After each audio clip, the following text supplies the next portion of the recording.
Morning, ma'am. Mayong buntag sa atong tanan. Assalamualaikum sa atong mga igsoon na Muslim. Assalamualaikum. To our students from China, ni hao. Sheshe for coming to this Zoom meeting. Welcome to the first graduate lecture. This is our first of 4 for the school year. So the topic for today's lecture is on how to begin to write your thesis or dissertation and research conceptualization.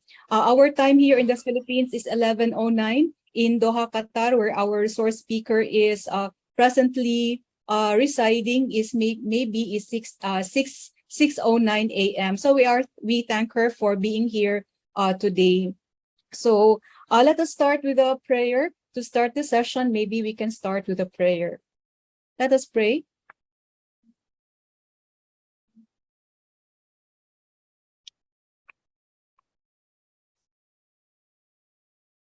While waiting for the prayer, good morning again, everyone.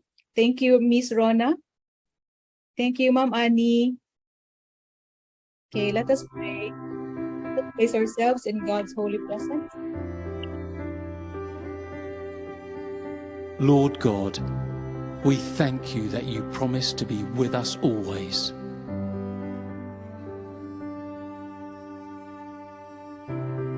Thank you that your presence is with us right now.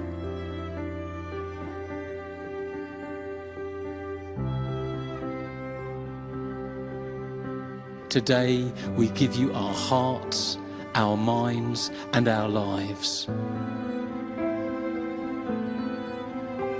Come speak your words of life into our beings.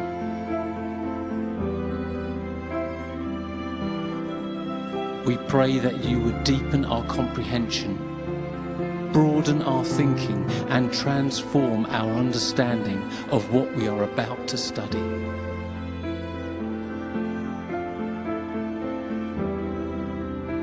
For you are our wise counselor, our perfect teacher, and our faithful friend. Thank you, Lord. Amen.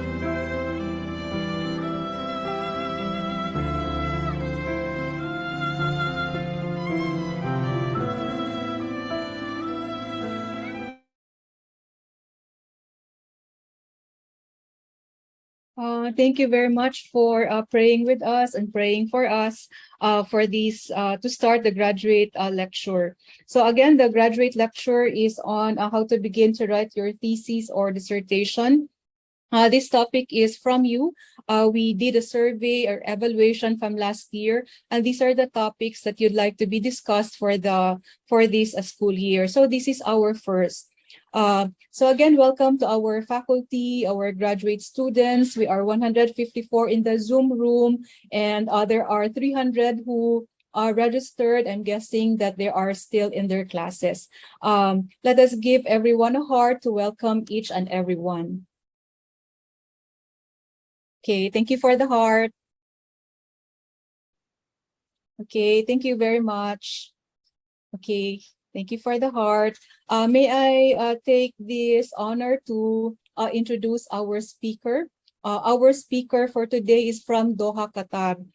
And it's 11:13 here in the Philippines. In Doha, it's about maybe 6:13 a.m. So sayo pa dadto. So our resource person for today is a published author.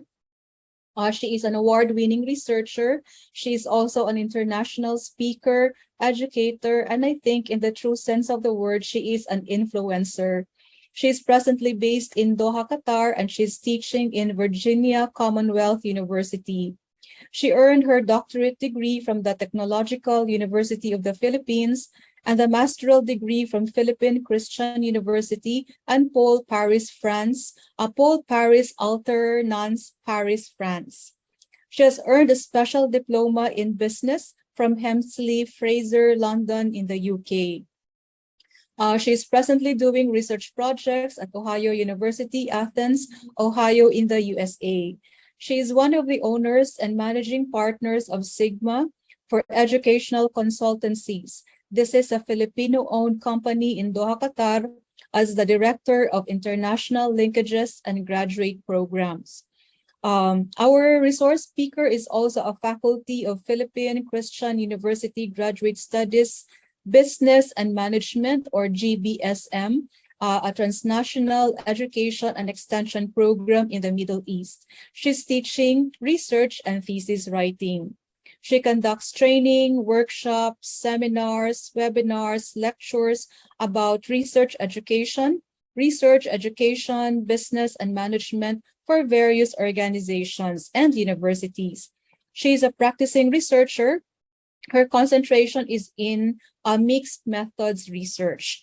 Her research work has been published in peer-reviewed and Scopus Index journals, and she has presented in the international stage. It is my honor to introduce our esteemed resource speaker for the first graduate lecture, Dr. Aimee C. Acosta. A warm virtual applause, please, for Dr. Aimee. Thank you. Thank you, Ma'am Rachel.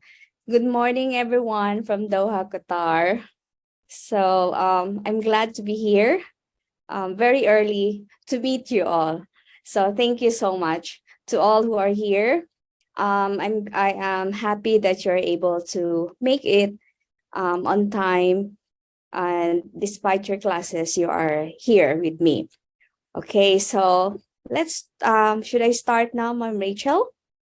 Okay, so we're going to begin with our discussion for today. Okay, so this is how to begin to write your thesis or dissertation, research conceptualization. So let me show you our agenda for today. So we will start with how to find a research topic and what is a research proposal, and discuss about the preliminary considerations before writing the research proposal. And lastly, writing the problem statement. Today, this is our goal.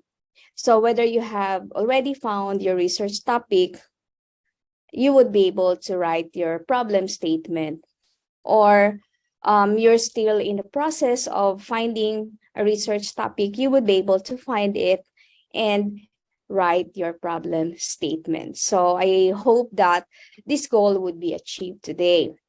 Okay, so let me give you some house rules before I officially begin.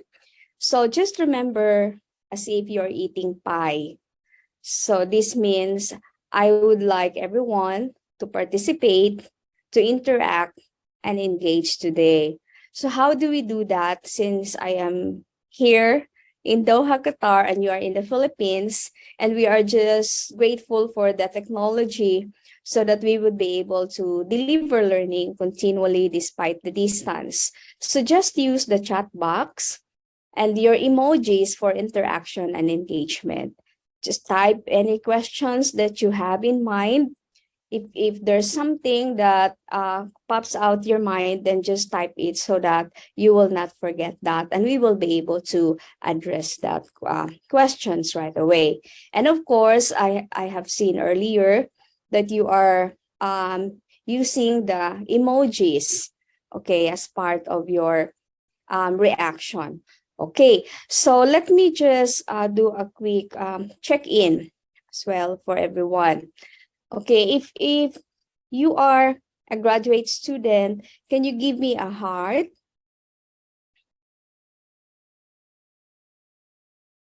Okay, all right, so I see hearts. Okay, thank you so much. Or use the chat box to express the heart.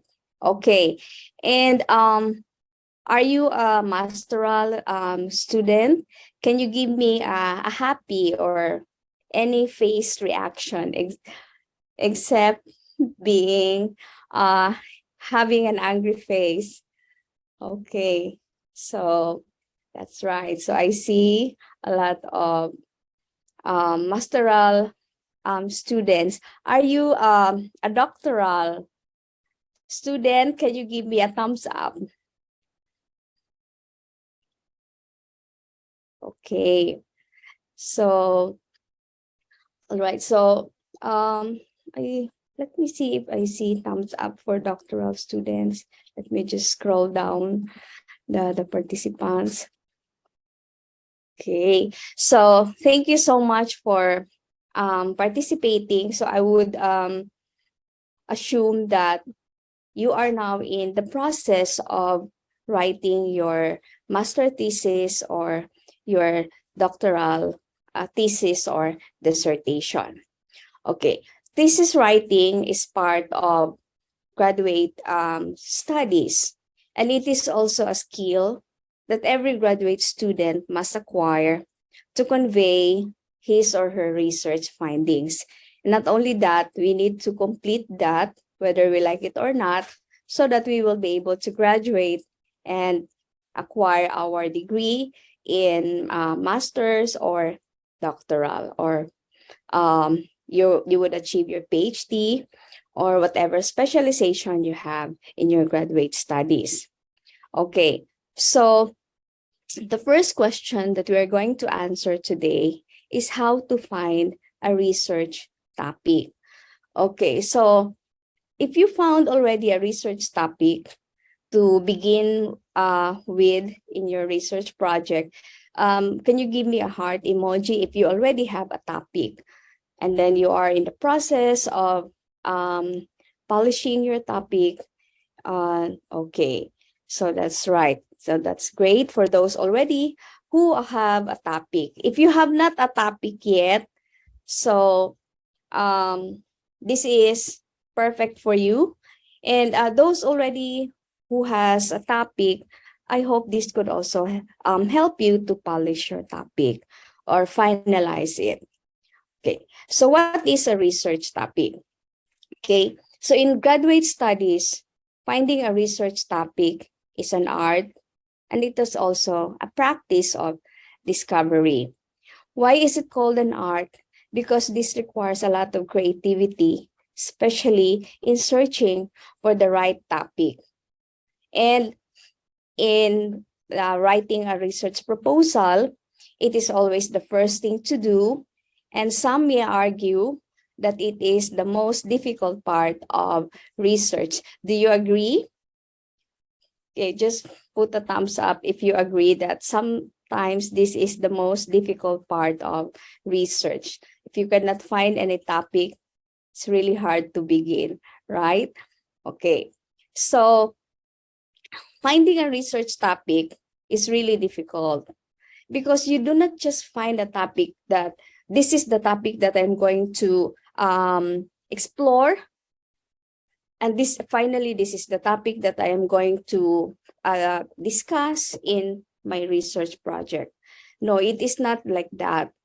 It is formulating something that is researchable and something that would bring about implication to the research community or to the existing body of knowledge. Your topic must be something that is relevant. Okay, so let me, there will be, the first question to ask when finding a topic is your topic researchable? Remember, there are a lot of topics. If you just look around the surroundings, even if you are watching TV, you are watching the news, reading something in social media, in your news feed, you will find topics there. But the question is your topic researchable? Okay. Next, you can also find research topic by finding inspirations. So today we're going to divide where would the sources of inspiration come from. So in this webinar, it would come from data and theory-driven source of inspiration. So these are primary and secondary sources. So I'll give you two strategies to find topics in this literature. This is called what is known, what is unknown, and the +1. Second, you'll find an inspiration that is researcher-driven. This is something that comes from you. What is your intention and what are your personal ideas or personal interests? Okay, so first you have to assess whether your problem or topic is researchable. So the topic should be something of interest and with scholarly perspective. So what does it mean? Look for a topic that is not only interesting for yourself, but for a larger audience. And of course, there should be a scholarly perspective. So there is a certain topic. How are you going to put it in a scholarly perspective? Let me give you an example. Okay, so in this example, okay, for example, a female student saw a cartoon about a young woman saying to a man, "Sorry, I only have relationships over the internet.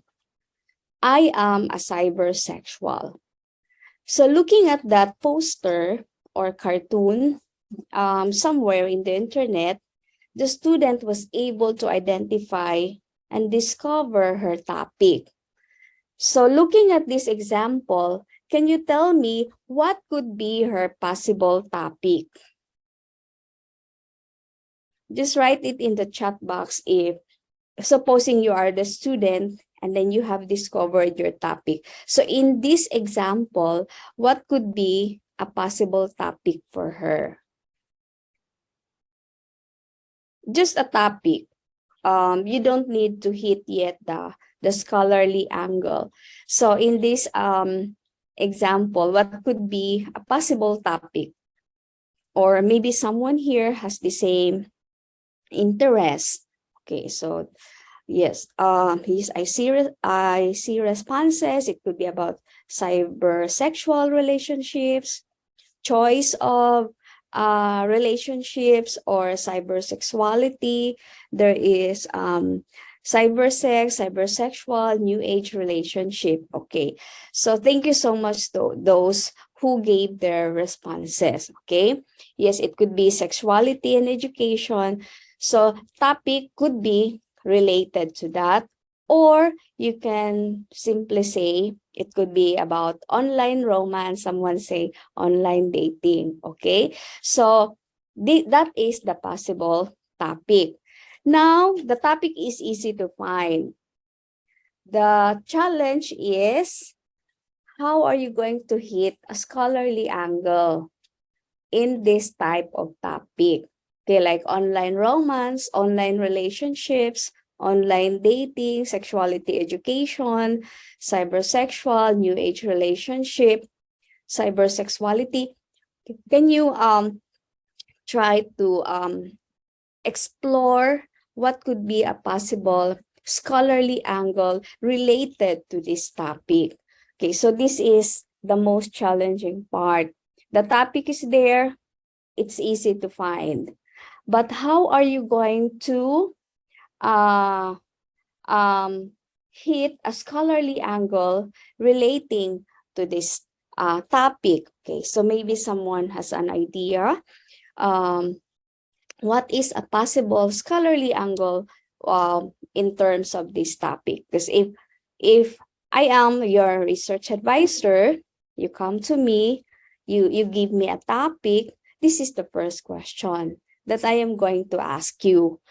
What is the scholarly angle related to the topic that you have chosen?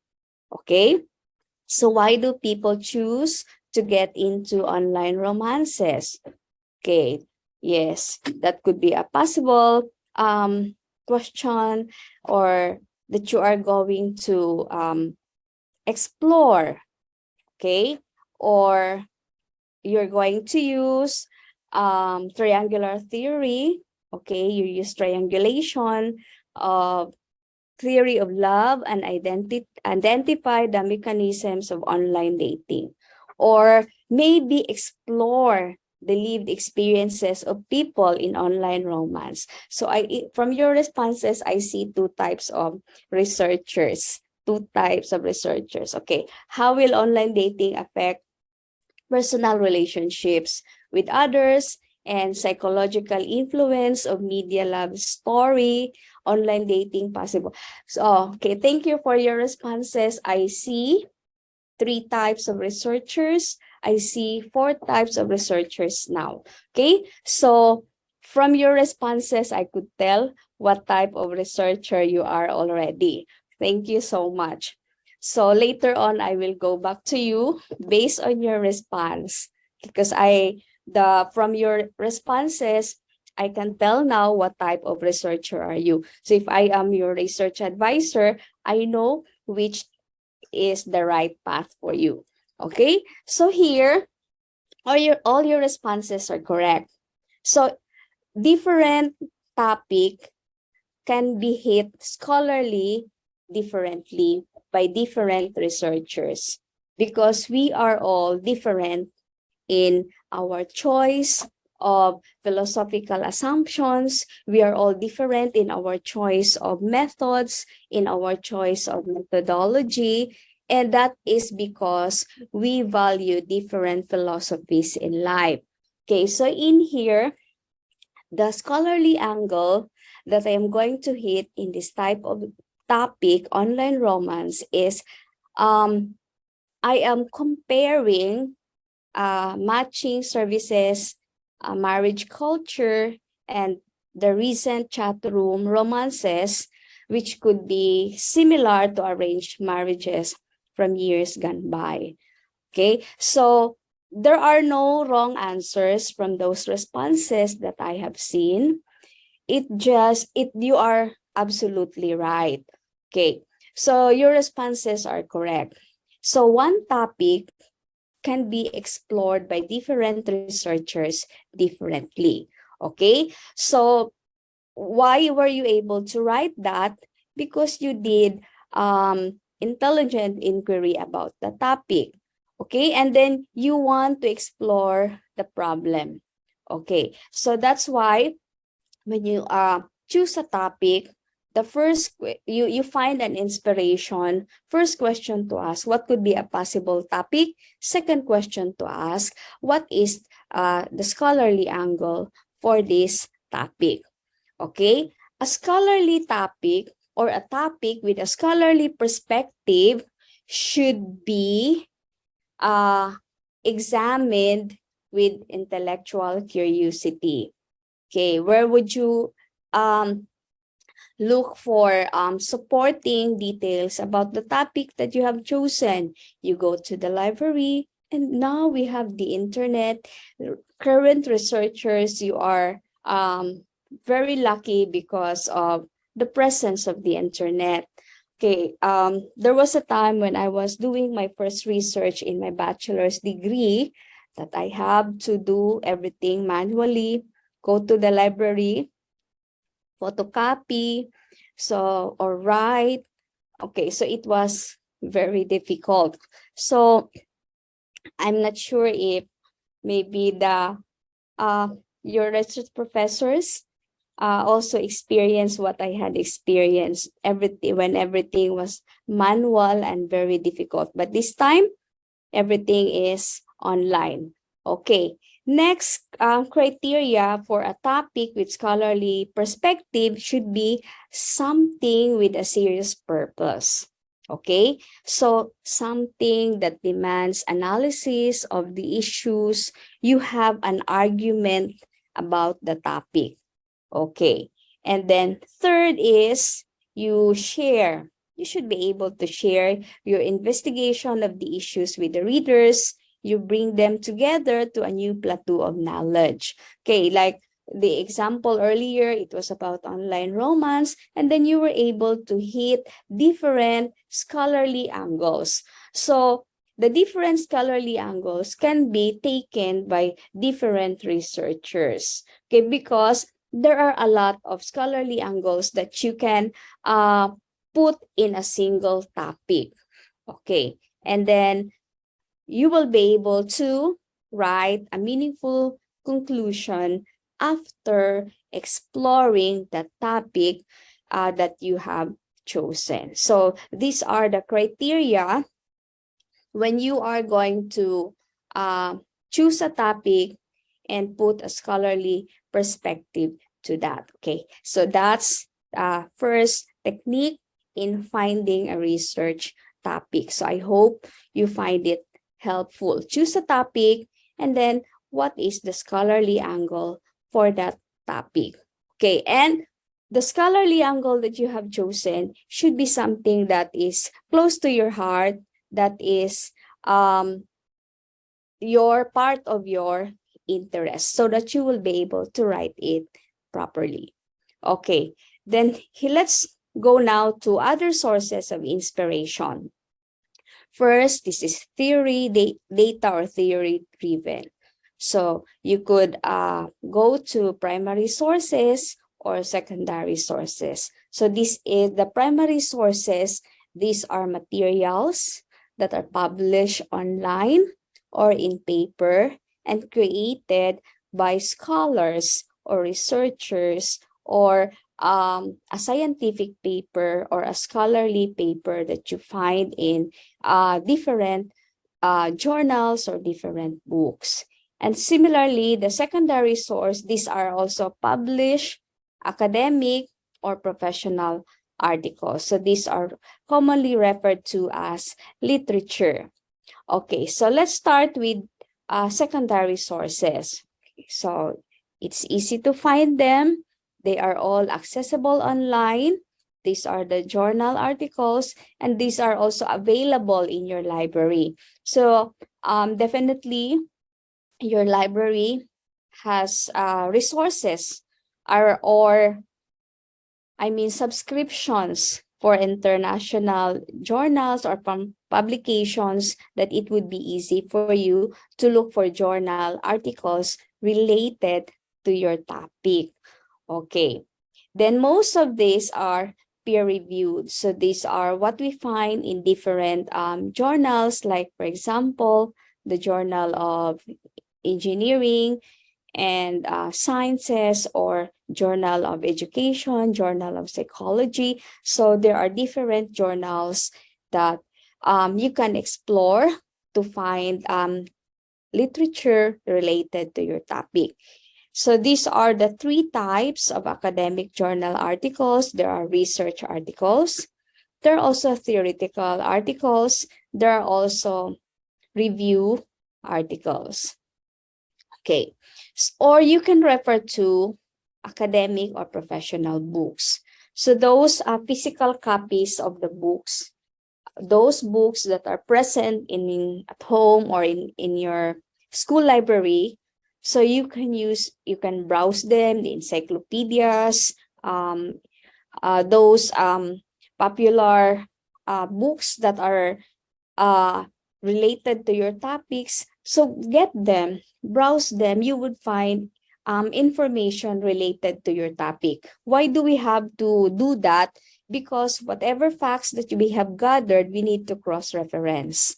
Okay, this would guarantee the integrity and authenticity of the facts that we have gathered online, because there are some sources that are fake, okay, especially those people who are putting wrong information in the internet. We have to cross-reference whatever we have read.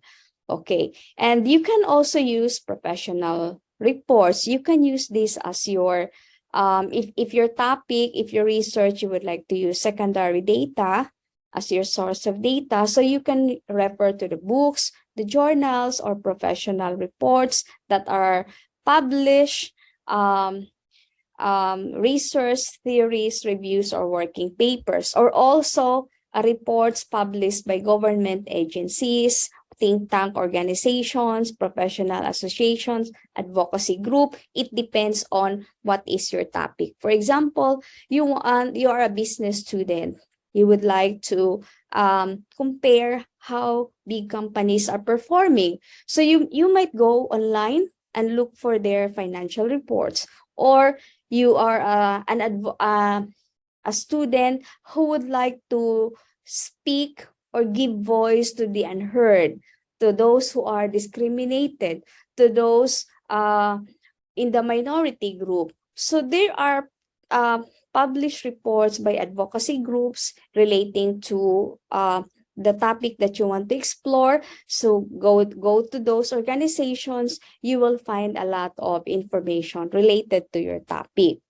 Okay, or be a part of that organization so that you will truly embrace and immerse yourself to the topic that you want to explore. So like, for example, I did a research about the abuses for the domestic workers here in the Middle East.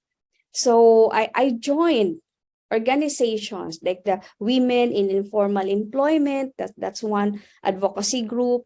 I joined organizations like I joined the Middle East regional groups for advocating for women, the domestic workers. So I joined those organizations. It's not just only because I like to explore the topic.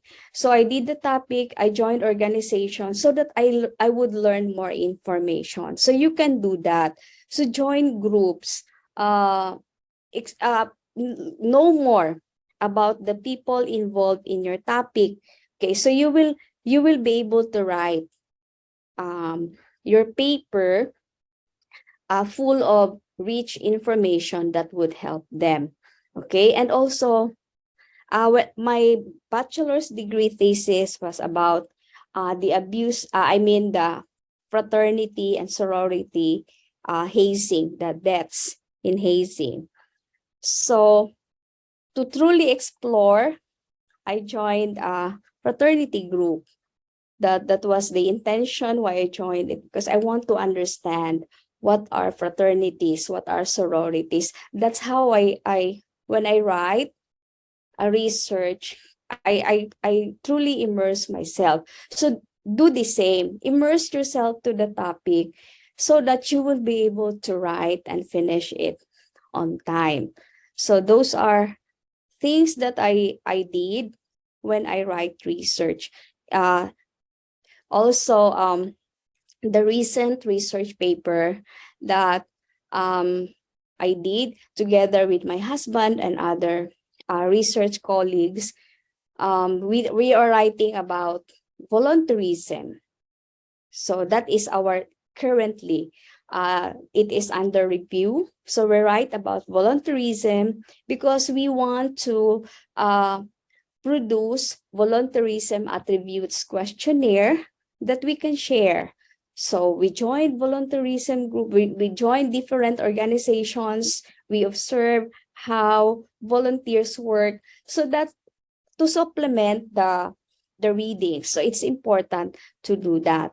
Okay, then also you get information from government bodies like UNESCO, World Health. So if you are into COVID-19 topics, so go to the Ministry of Health, the World Health Organization, you will find a lot of rich resources that could support your research topic. Okay, then the question now is, now what? How are you going to use the literature to find a research topic? So if you use the literature properly, you will find a suitable research topic that is something of interest with a scholarly perspective. So first strategy is to use the what is known and what is not known matrix.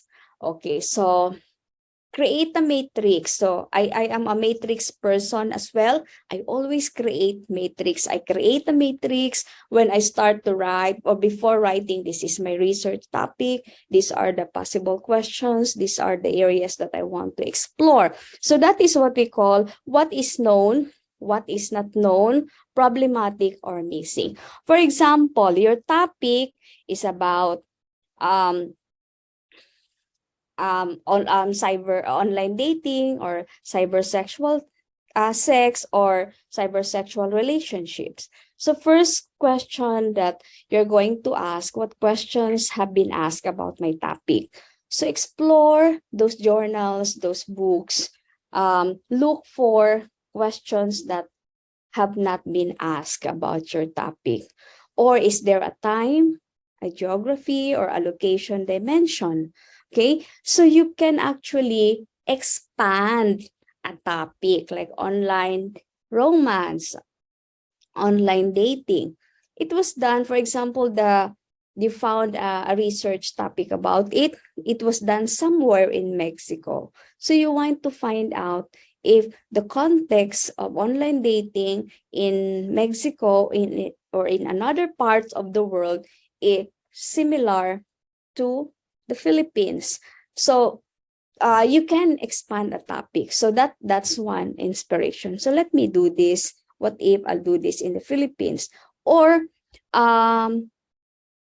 a time, or it was done probably 10 years, 20 years ago. So you want to find out today.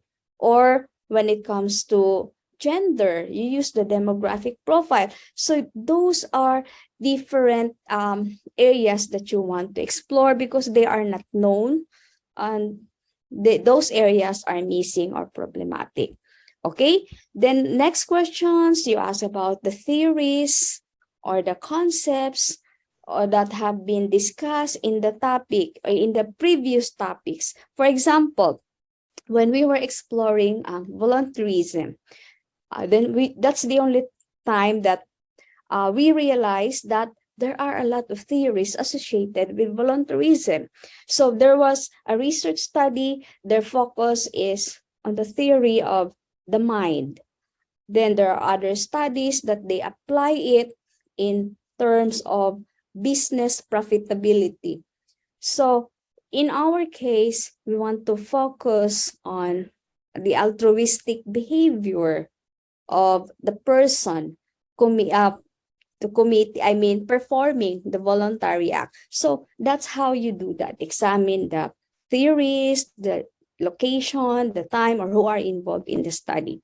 Okay, so let's look at, let me give you an example.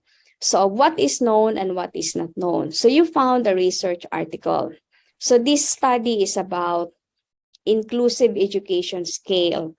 Okay, so these are the variables of dimensionality, factor structure, and development of a short form version of CIESSF. So in here, if you read that journal or this article about this topic, so where is the possible area that you will read and explore to find the research topic? So based on this example, where would you go? You see the introduction of the topic, there is a literature review, or there is a theoretical framework, there are the methods or methodology section, and so on and so forth. So if you explore the limitations of the study, here you will find what is known and what is unknown. So go to the limitation section of the article that you have found. You will find there possible topics to explore. Okay, so go to the limitations. That's where the researcher puts the recommendations for future studies. So read, go there, and then explore. Okay, next is you can also read the summary and the conclusion. So in this section also, you will find what is known and what is not known about the topic that you can explore further. Okay. So then there are other questions that you might ask about when it comes to the findings as well. Okay, so what were the findings? What are the, would it produce a different findings if I'm going to change the context? Okay, so these are other questions that you can ask in what is known and what is not known.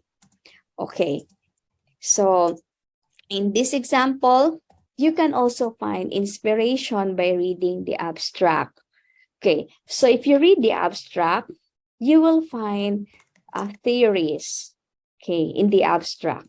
So about this topic, about unfolding teaching practices in higher education courses, cases from school leadership programs, they use the action network theory.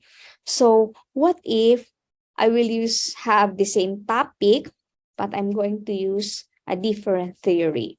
Okay, so you will find also inspiration from the abstract section. And you will find also inspiration from the conceptual frameworks, from the theories, from the major debates or findings about the topic.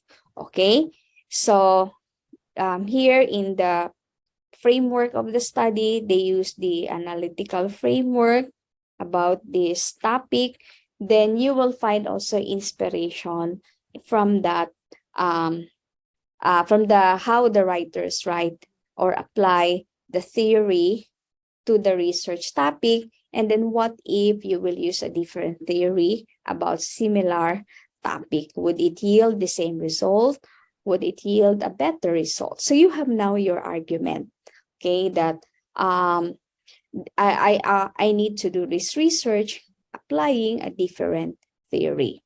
Okay, so then you can go to primary sources. So these are available online.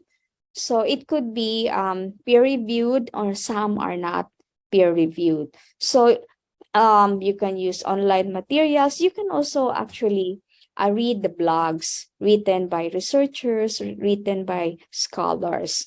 Okay, then you read, you go to websites of those organizations, you explore government public records, documents. Okay, so anything, you read brochures, you will find topics there, diaries, letters, you will find online newspapers, magazines, and TVs, even pictures and videos. You can use this as a source of inspiration. Let me give you one example. There is the, what's his name? Atom Araulo.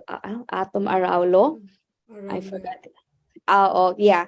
So, and also Jessica Soho. Okay, so I was they do documentary videos. So there was one documentary that I saw from Jessica Soho and Atom that about online selling. So with that online selling, I was able to by looking at that video, I was able to create a topic. So the topic that I explored was lights, camera, I forgot the title, mine, something like that. That was the title of the paper. So I used the video as my source of data, also topic for an ethnography research. Okay, so we did an ethnography using that video. So in that video, the video is the inspiration for the topic. What we explored are the comments in the video. From the comments in the video, we were able to classify different types of customers. Okay, so use videos. So that is a classification of an ethnography. So from the video inspired by Jessica Soho about online selling, then we look at the comments, and then from that comments, the comments were the data, qualitative data, we were able to classify different types of customers. You can also use pictures. So there is now a so-called research design in qualitative approach, which is called the photo voice. Okay, so use photos as your source of inspiration for topic. That is what we call photo voice. Maybe you would want to explore that. So I want you to do a photo voice type of research. It is a qualitative type of research that is called photo voice.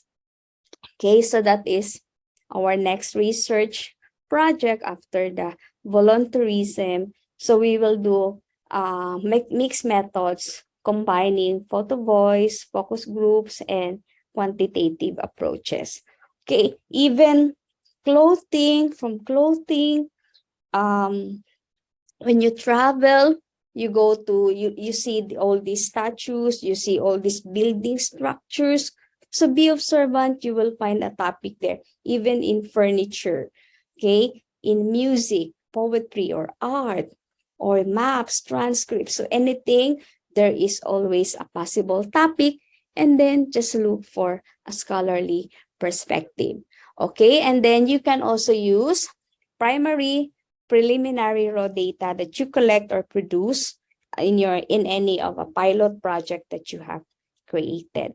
Okay, so that's how you use inspiration from secondary and primary sources.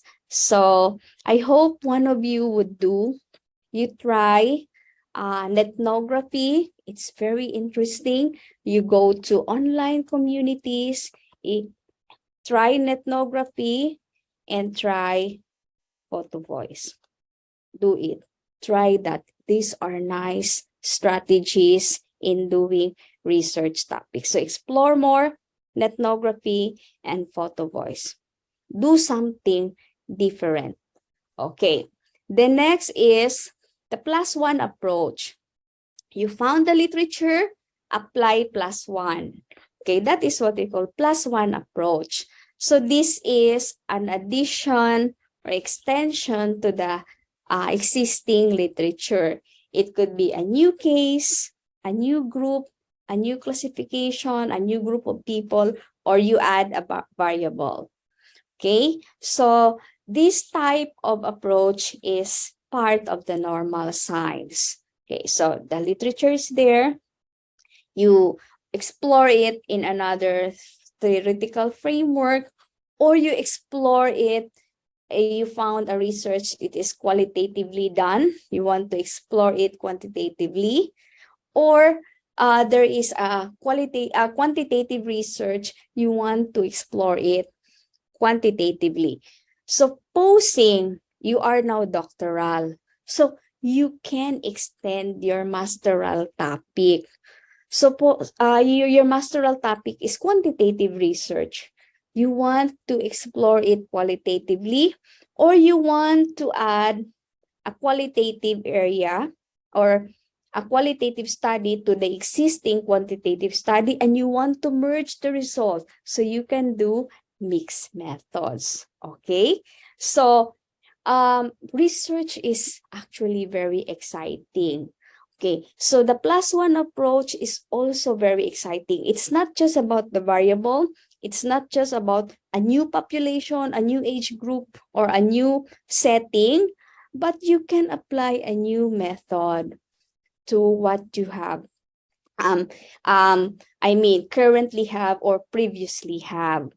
Okay, but the only challenge here is how are you going to make the new addition meaningful to the literature?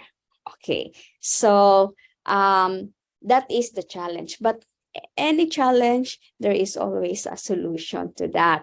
Okay, so when you use the +1 approach, okay, so remember when you add a new variable or when you perform the research in another context, in another population, in another age group, or in another demographic variable, so make sure that you will be able to justify that. Okay, so for example, your previous topic has been conducted in Pakistan. Parang ang layo naman ng example ko pala dito. Pakistan talaga, no? I think because this is closer to us here in Doha. So if you simply add an Indian case study, is not a good enough problem rationale. Okay, or for example, you are in Mindanao or in Cagayan, you conducted that case study there. So you want to do another case study somewhere in Cebu. So adding another case study is not good enough. So you should be able to first articulate why the new case is a meaningful extension to the literature. For example, you want to give voice to those who are being bullied in school. Okay. Especially in the elementary and in high school. Why I mentioned that, because just yesterday I was talking to a friend, and then she has a daughter with a problem in finding a job, and also her problem is the daughter is always scammed. Are you familiar with these people calling you on phone that you won in a raffle, and then they will ask for your bank information because they're going to deposit the money that you have won? So I have a friend here in Doha. Her daughter has been scammed 3 times. Then as she was talking, why is she so vulnerable? Why is she? Then I realized that because she was bullied in high school. When the mother was talking, so the reason why she was frequently scammed, because she had experience in high school that she was bullied, that until now the child could still not get over, because the mother already went to a counselor. Then I was just listening. I said, okay, so that's a long-term impact of bullying. You know what, you're just talking to friends, and then it could be a possible topic, right? It is a nice topic to explore in research. So I was talking it here in Doha, Qatar. Why not explore there in the Philippines? What could be the long-term effect of bullying in actual situation? Okay, you do not just do a survey. Why don't you make it meaningful, extend it? You look to the lived experiences of those people who were bullied in high school. Find them. Okay, so that is your justification why a new study becomes meaningful. Okay, and there is an implication to that. Okay, especially if you are currently working in the guidance office, you are a psychology student, that is a nice topic for you. Okay, and so you should be able to articulate what makes it interesting, point out the similarity and differences of the first and topic and the old, and then in what way they converge, in what way they diverge. Okay, and then so you should be able to justify. So if you're able to justify, if you're able to convince your audience, your panel, your readers, then your research is the +1 approach is right for you. Okay, so there are 2 approaches that I have just shared today: the what is known and what is not known matrix, and then the +1 approach. So apply any of these strategies in choosing a topic, and then look for a scholarly angle to the topic that you have chosen. Then if I am your advisor, I will approve you. Okay, the next source of inspiration is researcher-driven. So what is your intention? And what is your personal interest? When we say intention, this is about you as a researcher, what would be your intended audience? Okay, who would be really interested in your research topic? Okay, do not do research topic that does not contribute to the academic or professional literature. Okay, would you like to evaluate a policy or program, or would you like to contribute to a social reform? Okay, so what is your intention for that topic? Okay, so this really matters in your choice of topic. So I did with because my husband is also a researcher. So it was just a blessing that I have a husband who shares the same passion with me. And then research is always a part of our daily conversation. We always talk about research. Everywhere we go, when we see something, then we always end up talking about what is the scholarly angle of this topic, even when sometimes it gets so funny because we just go to a night market and then we observe how people behave, and then then we start talking about research for this mga ukay-ukay vendors. So everything is going to research right away. We always talk about that. And even in when I am driving, when I am driving, so I see a lot that because I drive.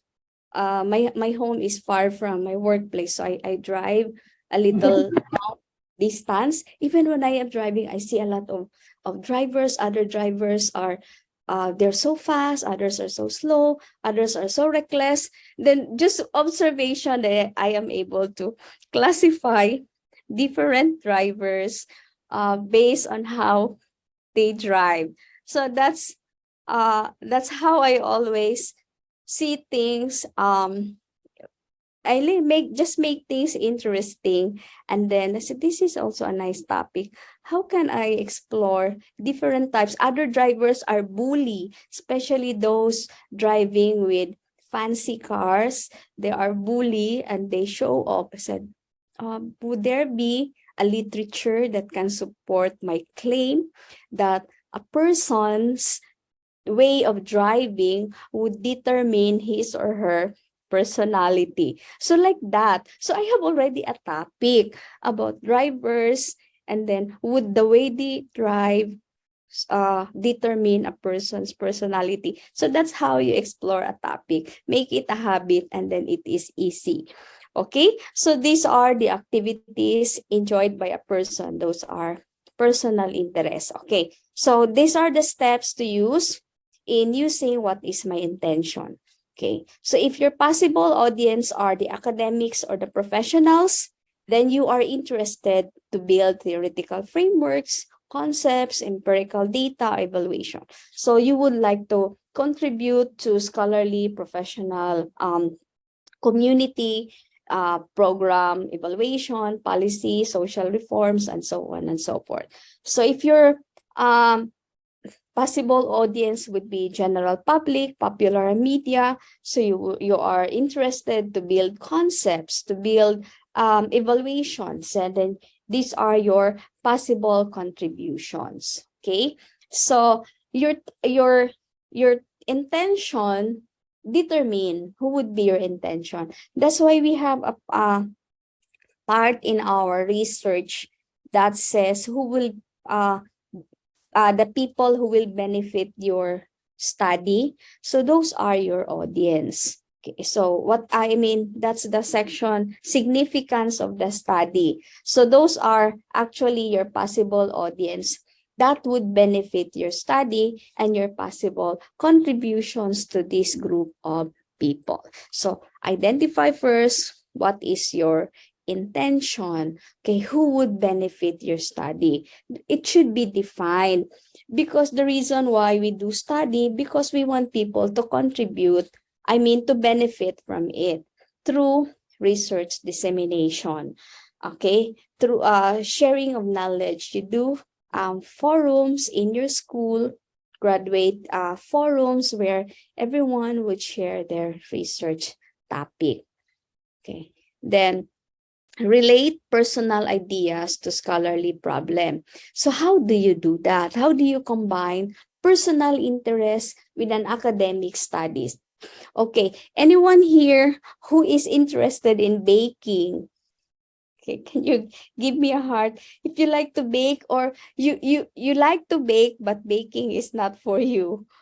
or anyone who has developed baking during the pandemic. Okay? Are you one of those na naging baker during the pandemic that you're able to have your own bakery? Okay. How are you going to combine personal interest? Okay. For example, okay, here's an example. Okay, bigay ko muna yung baking ha. Kasi kaya ako naging example because during the pandemic, everyone becomes a baker. My friends in Facebook becomes a baker. So I see a lot of personal interest going on about baking. So that's why this becomes an example. There's a history for this example. Baking, personal interest. Okay. So what could be the academic subject related to that? So it could be culinary and it could be business. So what could be possible scholarly topics? Therapy for stress. So tamang-tama, meron dito example from Ma'am Helen. So I have developed baking during pandemic. Okay, because it became a stress reliever. So possible scholarly topic, it is a therapy. We were all stressed during the time. Baking is a therapy. Okay, or if you are in the business angle, then what makes baking business during pandemic profitable? Okay, so I have here a question. Let's help this guy or gal. Okay, so the topic being thought of is about financial literacy. Okay, so she is in a physician by profession and just joined an insurance company. So would like to contribute in a social reform about financial literacy. Yes, this is what is. First, the topic is broad. You're in the physician medical profession. So you can do that. So focus ka lang sa mga medical professionals about you want to explore their financial literacy, how financially literate they are. So this is a good topic. So kasi ang alam ko lang, there is a problem sa finances pagdating sa mga teachers, di ba? Have you heard of that? Na palaging may loan before the salary arrives, wala na, ubos na ang salary, because of a lot of loans. So I didn't know that this could possibly be possible also to other professions. So you want to create a proper mindset to the people in different professions. So now you are able to, because of this interest in the topic, you will bring about a reform in you talk about how people allocate the resources. This could be possible. First, exploration. So you look for the reasons, I mean, how the people in the medical field allocate the resources. What is their portfolio when it comes to savings, when it comes to managing their finances? So that is a good topic. Continue exploring about it. But if you want to bring about a social reform, to contribute to a social reform, so that kind of assumption usually more on a qualitative side, which is good because most of the financial literacy topics are done quantitatively. So doing it qualitatively would bring about new contribution to the existing field of knowledge. Okay, so next is a social issue, okay, that affect you and your family. So that example, like I am a medical profession, so then I observe there is an issue among the community that the medical doctors or people in the medical profession that do not know how to manage the resources. Okay, so that's nice. You use the social issue as your inspiration to come up with a topic that can be explored scientifically. Okay, so for example, as a mother, okay, or a father, your personal interest is about the education of your child. What could be an academic subject related to that? So this could be about behavior, about psychology. Okay, so that is the social issue. So what could be a possible scholarly topic? So children who are hyperactive, or you would say, should school children take medicine to calm their hyperactivity? Okay, use this strategy. First, what is your personal interest? What could be an academic subject related to that? And what could be a possible scholarly topic? Okay, so I hope that with these strategies that I shared with you, you will be able now to come up with a research topic that truly close to your heart, that you are interested to do, and you can really bring contribution or interest to your possible readers. Okay, so those are the different types of strategies in finding research topic. Okay, so any question about finding a research topic? So I greatly appreciate those who share their questions directly to me. So if you have anything, you can message me directly. Then we will address that.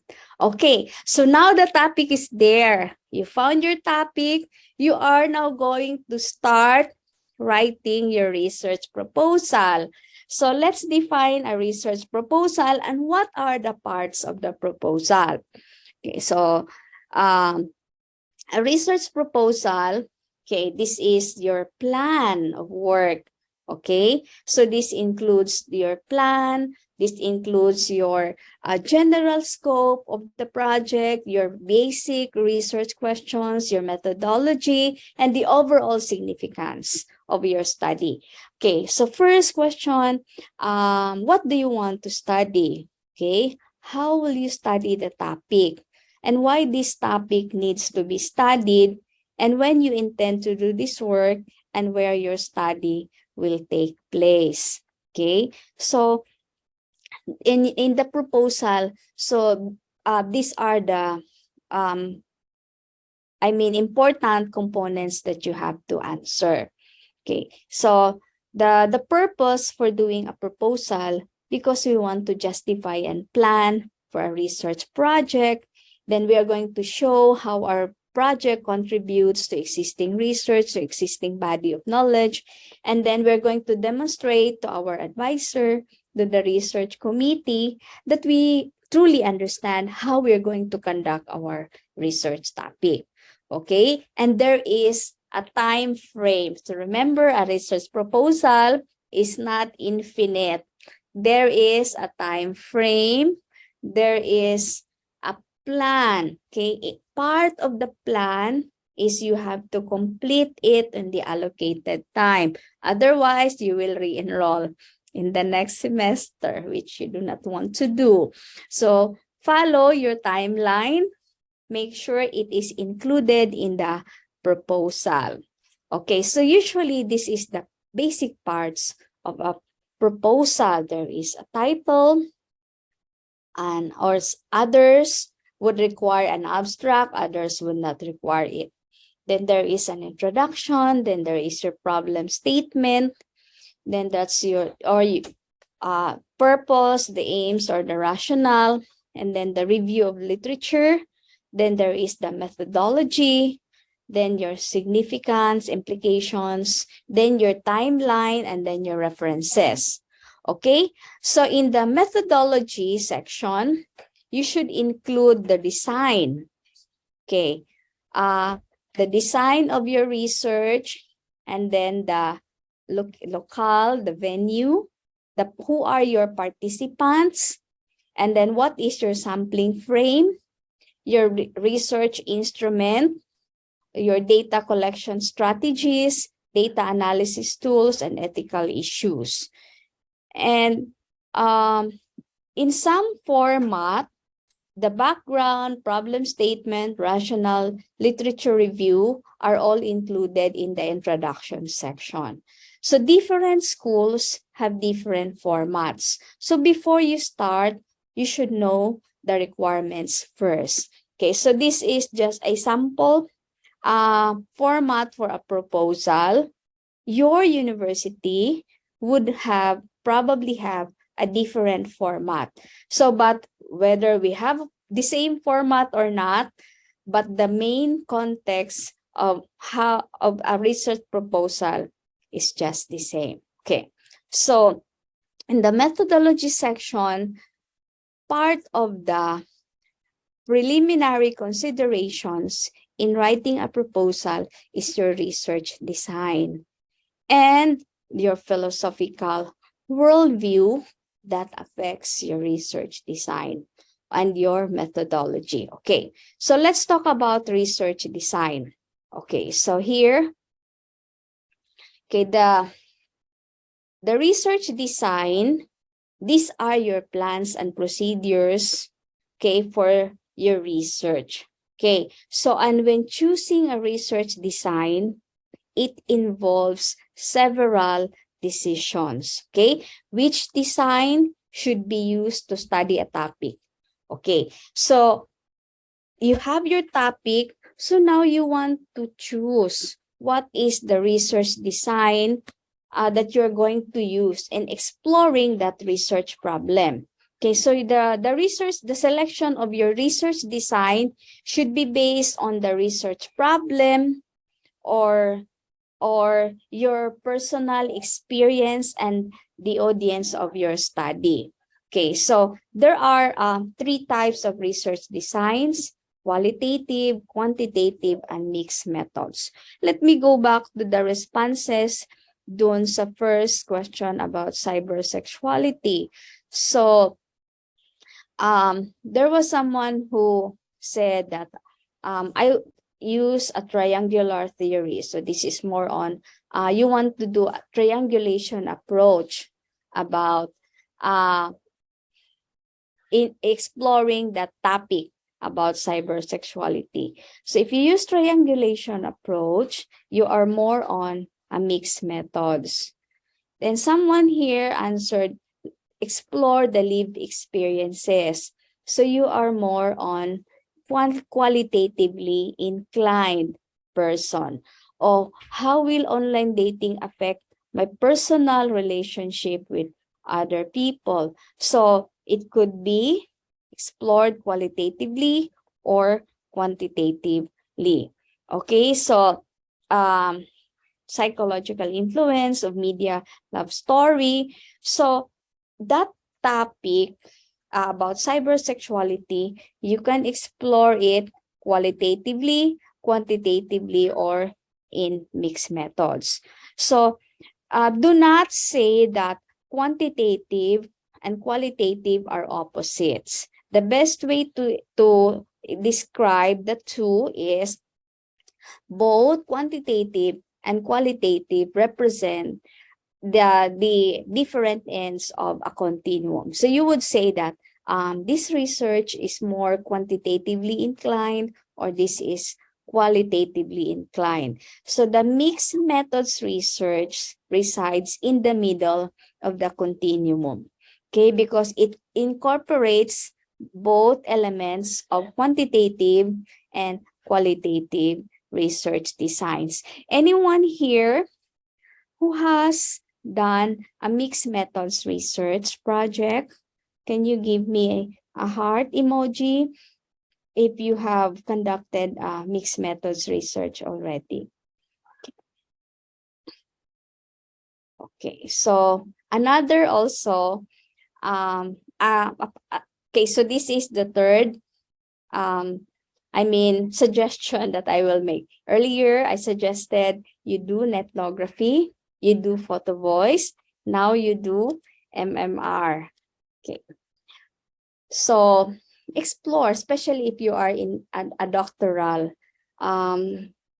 graduate student. So you are doing your doctoral, you choose also MMR as your research design, because if you are doctorals already, so the only requirement to do mixed methods is a little familiarity of quantitative type of research and a little familiarity of qualitative type of research. But much better if you have done a quantitative study previously and qualitative study previously, then you are ready to do mixed methods research. Okay, so let's talk about quantitative research first.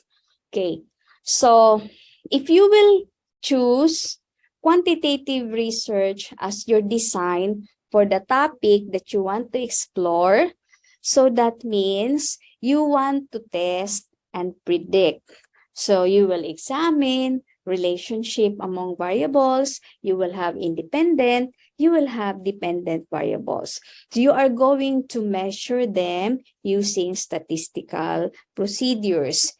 But when you report, there is proper structure also, whether you're going to publish it or you present it first to your research committee. So the assumption here is you want to test theory deductively, and then the findings would be able to generalize to a larger population, and then you can also replicate your findings. So, or you can do +1 approach in a quantitative type of research. Okay, so most of the quantitative strategies of inquiry there are true experiments. There are also those that are less rigorous experiments, which are called quasi-experiments or correlational studies. Or there are also specific single subject experiments. Or there are also complex experiments. It is up to you. But today, we will just define 2 strategies of inquiry. For quantitative research, could be surveys or experiments. Because mostly, quantitative study is done using a survey, or if not, through an experiment, right? So when we collect data using a quantitative research design, we always use a survey. Okay, so what is a survey? So a survey is like, this provides numeric description to trends, to attitudes or opinions of population by studying sample of that population. Okay, so like you want to study the financial behavior of those people in the medical field. So you want to provide numeric description in terms of their attitudes and opinions about investing, or what motivates them to invest. And so you can explore that quantitatively. And your output, you want to bring a social report. But if you want to explore shared meanings when it comes to their attitudes about investing, then that could be a different design. Okay, so it could be also the quantitative research can be, the survey, you can do it cross-sectional or longitudinal studies. Okay, or you can also do structured interviews for data collection. Quantitative research, you can also do structured interviews. Okay, so the survey is not limited to close-ended questions. You can incorporate structured interview questions. This is open-ended question in your data collection, and then analyze it quantitatively. You can do that. Do not limit your survey question to close-ended questions. You can incorporate open-ended question, then treat it quantitatively. Okay, then experimental. So experimental research, okay, so you're going to, for example, you do an action research. So you have an intervention plan. So you can do pre-test and post-test, or you can do classify a control group and non-control group. So those are examples of experimental research. There are also true experimental research, those done in the medical fields, those who would like to do a lot of, you are devising a new medicine. So those are examples of experimental research. Okay, now let's talk about qualitative research.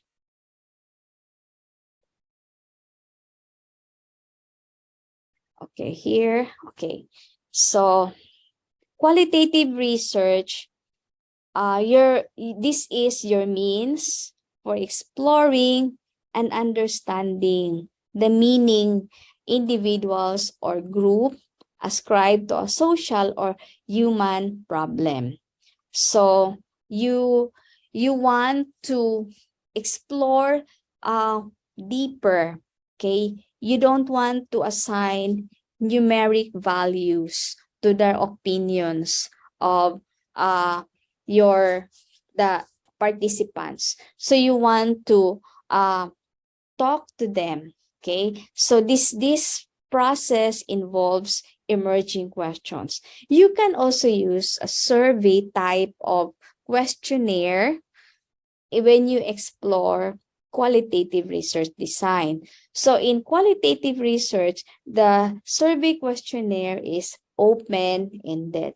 So your respondents would be able to write or to type their responses to your questions.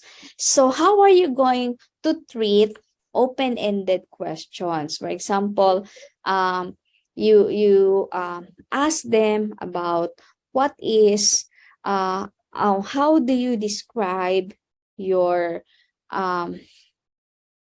the way you manage your finances monthly. So they're going to write or type down their responses. For example, there are 30 medical doctors in a certain organization. So you let them answer. This is, if you use open-ended questionnaire, this is a little bit taxing because there will be 30. So all of them will write their responses to the open-ended question. Then you treat it qualitatively. So when you treat it qualitative, the good thing lang doon is you don't need a transcriptionist because they have written it already. So you don't need a transcriptionist. So analyze it qualitatively. So you're going to look for similarities, then you assign codes, you apply coding strategies, then until themes would be generalized. Then after that, you start describing the themes generated from open-ended questions. Okay, so if you are this type of person, then you want to understand the lived experiences, you want to know the meanings shared by persons to a certain phenomena, then you are more on a qualitative type of person. Okay, so here are the different qualitative strategies of inquiry. It could be a narrative, it could be phenomenology, it could be grounded theory, ethnography, case study, or participatory action research. Okay. So let's just define each one by one. For example, this is ethnography. So if you are a person who is interested in understanding how a cultural group behaves, how they live in their natural setting, then you do ethnography. So as I had mentioned earlier, there is a new version of ethnography, which is called nethnography. So there are a lot of existing online communities that you can explore. So just like a regular cultural group in the physical world, there's also a cultural group in the cloud, okay, in the net. So that's why nethnography existed.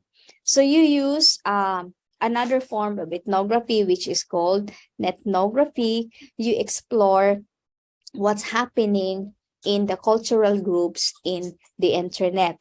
So there was one ethnographic research that explored about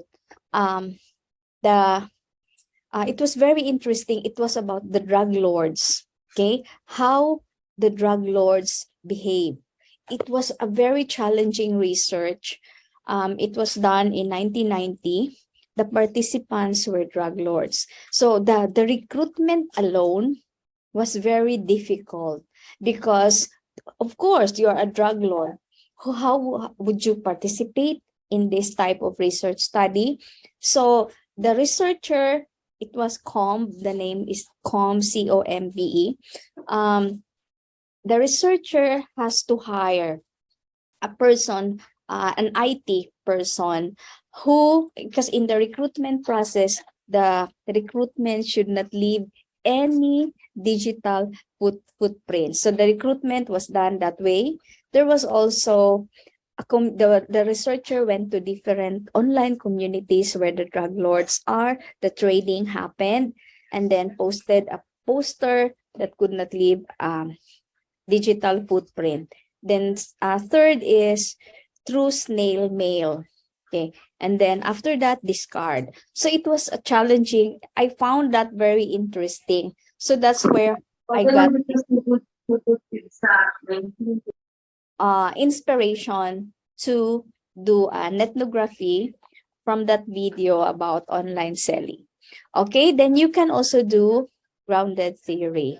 So this is a type of inquiry where you're going to derive a general abstract theory, process, action, or interaction grounded on the viewpoints of the participants. So if you want to do grounded theory, so you are going, in this design, you are going to do constant comparison of data and emerging categories. So this is long type of research, and then you might consider your timeline. And then next we have phenomenology. So this is a type of inquiry wherein you want to understand the essence of human experiences about a phenomenon as described by the participants. So if from the responses earlier, I saw people who wants to learn the lived experiences, then you do phenomenology. Okay, so my husband, he is a phenomenologist. This is his expertise. All his research papers, he is using phenomenology. Okay, and then next we have case study. You can use case studies. This is a strategy of inquiry in which the researcher will explore a program, an event, or activity in one or more individuals. And then we have here a narrative strategy wherein you study the lives of individuals and ask one or more individuals. So each type of qualitative strategies of inquiry, they have their own strategies for data collection. And qualitative sampling frame is totally different from quantitative sampling frame. So you should be aware of that. And most of the time, qualitative research has always have concerns or issues when it comes to their sampling. So because the quantitatively inclined researchers could not accept the idea that a qualitative research does not require large number of population. So as per Creswell, to justify your sampling frame, it should be supported by scholars or tall minds in the field who have conducted similar study as yours, and those published articles supporting the sampling frame of the type of qualitative strategy that you have used, because ethnography has a different sampling frame procedure. Pheno has a different sampling frame. Case study has a different sampling frame. So make sure if you go to qualitative research design, you should be aware of that, because that is included in your research proposal. Next, the third research design is the mixed methods. Okay, mixed methods is the new methodological movement. Okay, the concept of mixing different methods originated in 1959. So as early as the year 2000, there were less than 2,000 research articles about mixed methods that were published. So before, it was called a multi-method. Okay, it was started by Campbell and Fisk when they applied both quanti and quali methods to study psychological traits. So multi-method is not mixed methods. Okay, so the multi-method was the first inspiration why mixed methods research emerged. Then the mixed methods is not multi-method. Mixed methods is different.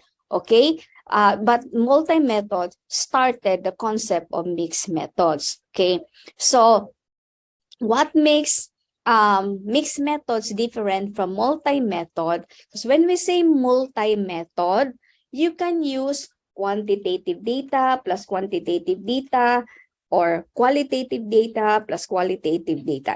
That is multi-method. When we say mixed methods, you can use multi-method, but what makes mixed method distinct, different from multi? Because at the end, there is the so-called mixing, merging, or integration of data.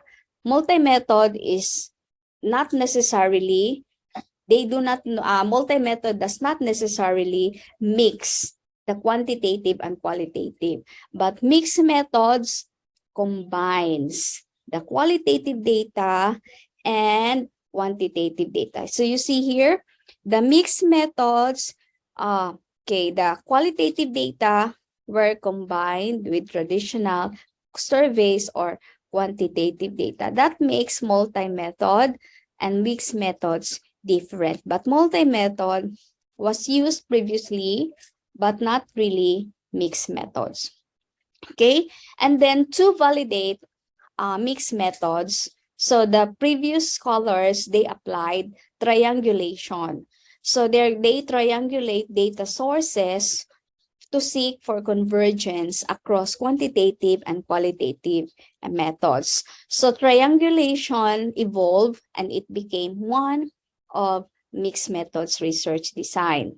So, but the early 1990s, the idea of mixing moved from convergence to actually integrating or connecting the quantitative and qualitative data. Okay, so that's why in this reason, they were able to create classifications or designs of mixed methods research. So if you want to do mixed methods research, I would encourage you to read further, because it is a bit complicated, because mixed methods has different designs. There are 6 mixed methods designs. There are basic and there are advanced. Then mixed methods research design has its own notations. It has its own procedures. So if you want to explore, but I do encourage you to explore, especially doctoral, that you do mixed methods research. So these are the different designs. First, if you want to do mixed methods research, there is a sequential. When we say sequential, it follows a sequence. Okay, so it's either you start qualitatively followed by quantitative, or you start quantitatively followed up with qualitative design. So, and also in this sequential design, there are intents. Okay, so the intent could be to elaborate, or the intent could build upon or to create something. Okay, so you could start with a qualitative interview for exploratory purposes, and then follow it up with a quantitative survey to a larger sample. So the sampling also is different. If you start qualitatively, it has a different sampling procedure according to the type of qualitative design that you will use. Then you move to the quantitative design, then it has also a different sampling procedure. Or if you want to start with a quantitative method, then follow up with a qualitative method.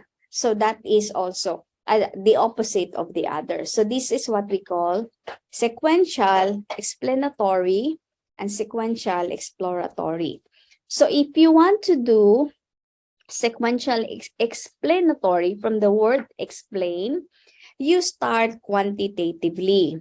So you do a survey to a large sample, and then follow it up with a qualitative study to support, elaborate, or explain further the results of the quantitative study. That is sequential explanatory.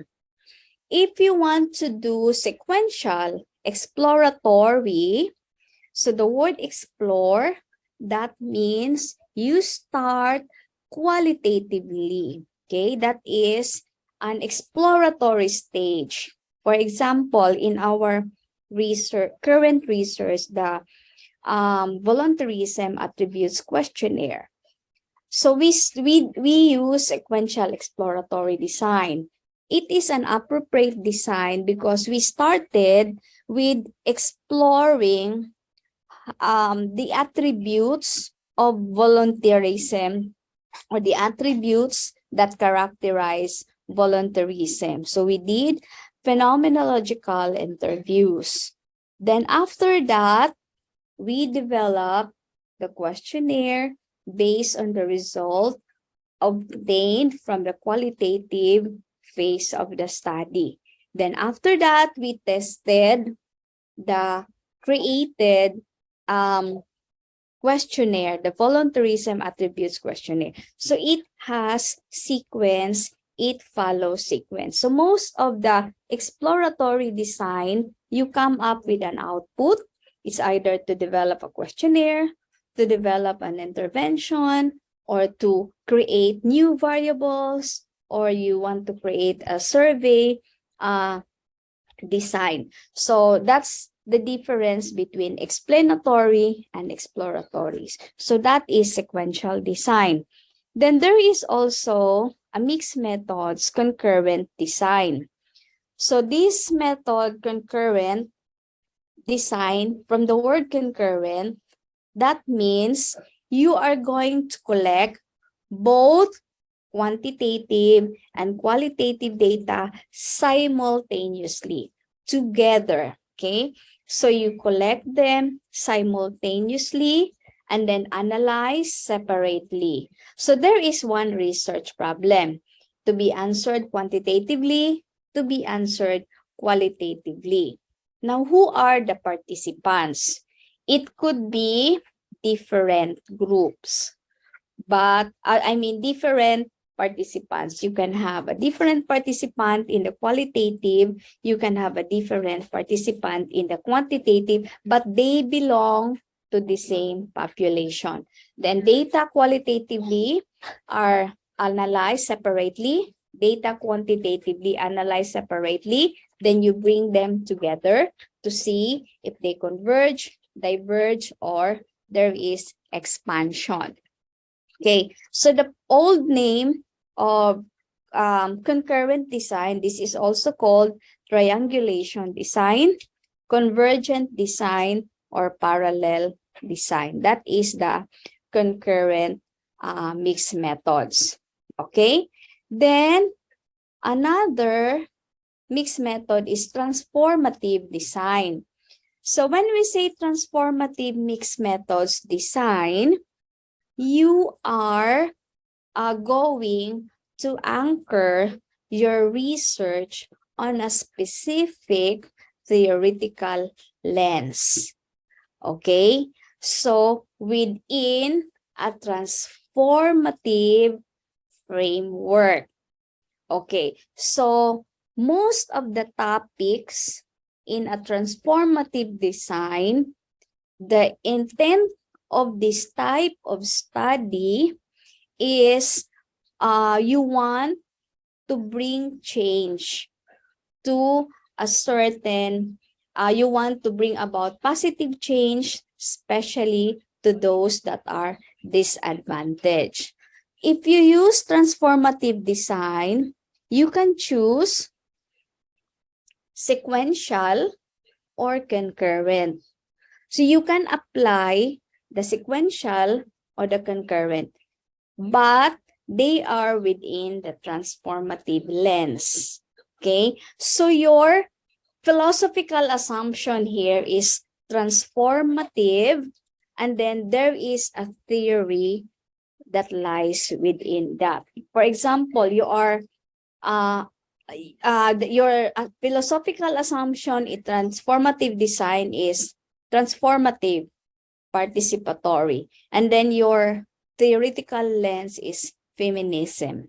Then you use sequential explanatory if you want to start with a survey and then follow up with qualitative study to explain, elaborate the result of quantitative phase. Or you use exploratory, start with qualitative interview, then create a new variables, then create a survey, because you want to find out if the qualitative results can be used to generalize a larger population. Or you use the concurrent design, you do them together. Okay, so the concurrent can be also a good research project for a group. You divide the group into two, they will resolve one common problem, the other group will do it quantitatively, the other group will do it qualitatively, and then you analyze and then bring the results together. So a transformative design is an advanced mixed methods design. So this also, apart from transformative, there's also another advanced design which is called nested. When we say nested, there is an experimental, there is qualitative within, then there's quantitative, and then another qualitative. So it's really advanced, it's complicated. And then there is multi-phase. If you want to explore the program design, so multi-phase, sequential explanatory, another phase exploratory, and then another phase exploratory or explanatory. That is multi-phase. And then there's also multi-case study. Different types of case studies, you put them together that they could come up with another multi-case study. So these are the advanced designs. So this transformative, nested, multi-phase, or multi-case studies. The basic design of mixed methods: sequential, explanatory or exploratory, sequential, and concurrent. So there are three: sequential explanatory, sequential exploratory, and concurrent. So if you want to explore the mixed methods approach, I recommend that you start with the basic design. And then each design has its own process and procedure. Mixed methods has its own terminologies, and mixed methods has its own notation. So And also mixed methods is very long. It's like doing 2 research in one. So include that in your timeline. Okay. So how to choose the research design? So these are the criteria. So you have your topic. So now I want to know what is the research design. Consider first your personal experiences. Are you trained quantitatively? Are you interested in numbers? Are you interested in solving problems using numbers? So if your interest is in this area, then you are quantitatively oriented person. Then what about your research problem? If your research problem is if you see the word factors, you want to determine best predictors, you want to test hypothesis, you want to determine relationships, so you are more on a quantitatively inclined person. So if you found a problem and then you want to find out the factors or the best predictors of success or best predictors of whatever your problem is, you want to determine relationships, you are quantitative person.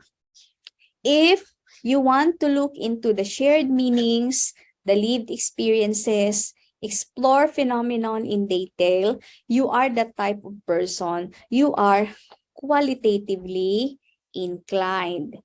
And then if you are not satisfied with one method because exploring the topic quantitatively is not enough, you want to explore further, or you want to combine the strengths of both approaches, or you are a person who wants to solve problems both in numbers and text, then you are a mixed methods type of person.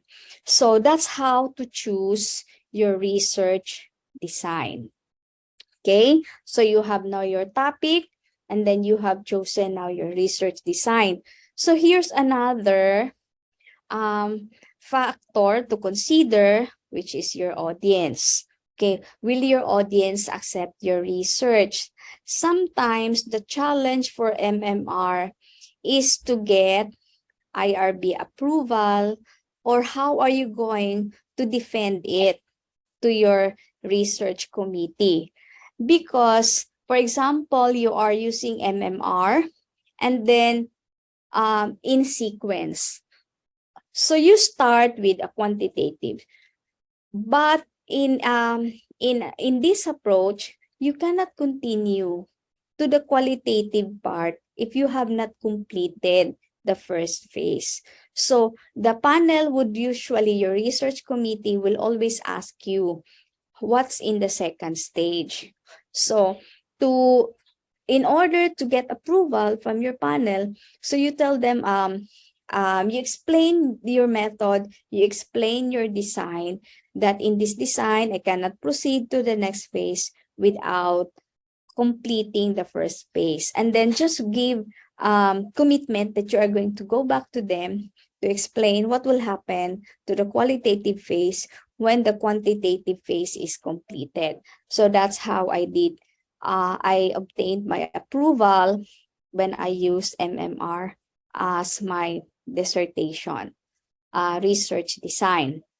And then you should, sometimes it is advised that students would consider also the support, the type of design supported and used by their advisors.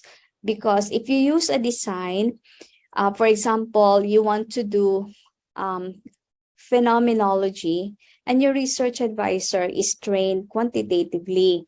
So your research advisor could not help you so much in that matter because your research advisor is totally or heavily trained on quantitative type of research. So you might as well find a research advisor with experience to the type of research design that you have chosen. Okay, so what informs the research design? Okay, so this is very important. We need to know the philosophical foundations behind those research designs. Okay, so what are these philosophical foundations? So in most research, they are usually hidden. But I have to mention this one because in mixed methods research, if you want to do mixed methods research, you have to be explicit in the philosophical foundation of your research study. Okay, so you have to make explicit the larger philosophical ideas that they espouse. Why? Because your philosophical foundation in research would help you inform or explain why you have chosen qualitative, quantitative, or mixed methods approaches for your research. Okay, so some scholars, they call the world philosophy as worldview. So if you see the word worldview, that also refers to philosophical assumption. Or if you see the word paradigms, that also refer to philosophical assumptions. So different authors have different names for philosophical foundations or philosophies in research. Other authors call it epistemologies and ontologies. And others broadly conceive that as methodologies. Okay, so let's talk about ontology, epistemology, and axiology. These are important. Based from my experience, I was able to write papers correctly and upon knowing my philosophical assumptions. Honestly, it was difficult at first to understand all these philosophical assumptions. But as I keep writing, I realized that philosophical assumptions are very important because it will really guide you if you will only understand the philosophical assumptions. Let's start with ontology. Ontology means the nature of reality. For example, the reality now is we are back to slowly going back to normal after pandemic. So that is the reality, right? But reality to me could not be the same with the reality of others. So reality could be different. There are others who believe that there is only one single reality. But there are others who believe that there are multiple realities. So back to normal. If you ask me, what is reality to me when we say COVID-19 back to normal? So probably I would answer that reality to me, back to normal means we have to go, everything goes back face to face. There will be no more wearing of mask. So reality means everyone is vaccinated. But for others, that would mean different thing. If I would ask other person, what is back to to normal after COVID to you? So others would probably say that back to normal means it's not really normal. Okay, it's a new reality that we have to face, that there is still fear that a new pandemic might occur. So the philosophy of ontology about the nature of reality, some scholars believe that there is only one reality, while others believe that there are multiple realities. And then when we say epistemology, this is the theory of knowledge, how knowledge is gathered and from which sources.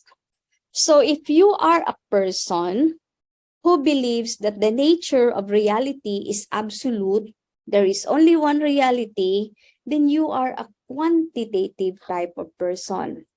If you are a person who believes that reality is more than that, is more than what is observed, there is a real reason behind that reality, you are a qualitative type of person. Okay? So in terms of epistemology, how knowledge is gathered and from which sources. If you are a person who believes that knowledge can be gathered through surveys or through experiments, then you are a quantitative type of person. If you are a person who believes that knowledge can be gathered through in-depth interviews and then follow up with a survey, you are a mixed methods type of person.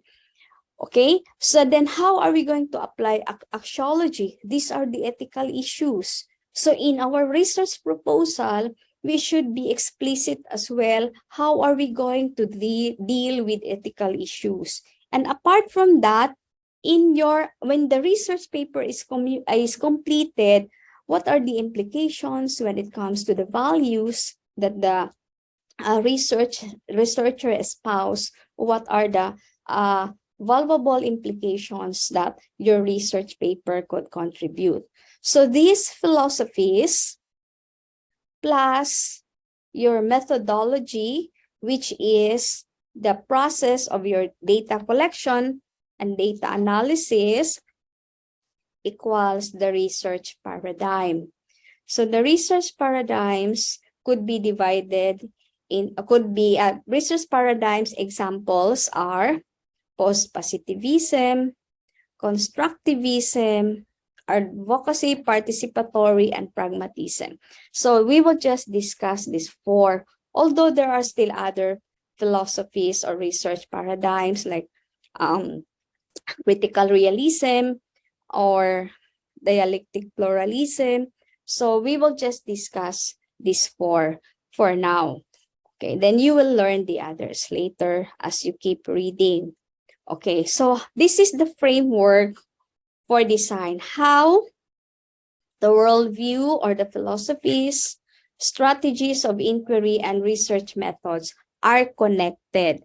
Okay, so these are the philosophical worldviews or philosophical assumptions: post-positivism, social constructivism, advocacy participatory, or pragmatism.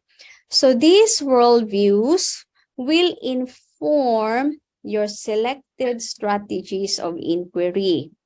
Okay, so the ontology, if you believe that there are more than one reality, so you are qualitative. Your strategy is qualitative. If you believe that reality is absolute, there is only one, you are quantitative. If you believe that reality is multiple, there are more than one, and there are more than ways of exploring reality and knowledge, so you are mixed methods. And this would inform the philosophical worldview. Your strategies of inquiry would inform the type of questions that you will ask. It would inform how you will collect the data, how you analyze. Is it through thematic analysis framework or through statistical procedures? And it would also inform your interpretation and how you write your paper and how you validate your questionnaires and your findings. So all of these are interconnected. You should know your philosophical worldview that you espouse. Then you choose your research design. It would inform your research design, your selected strategies of inquiry, and your methods. So if a post-positivist paradigm, this means that this is also called a scientific method or doing science research. Okay, so before it was called positivist, now it is post-positivist, because this represents the thinking after positivism. Okay, so they challenge the traditional notion of the absolute truth of knowledge. Okay, so this recognizes that we cannot be positive about our claims of knowledge when studying behavior and human actions. because a positivist person believes in numbers. So if they do not, they oppose the claim that knowledge can be acquired through studying human behavior and actions. So if you are this type of person, you are positivist. So anyone here is a positivist? So if you're a positivist, just give an emoji, because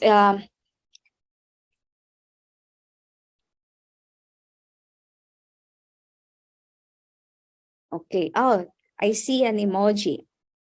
So I see positivist persons. So you are quantitatively inclined.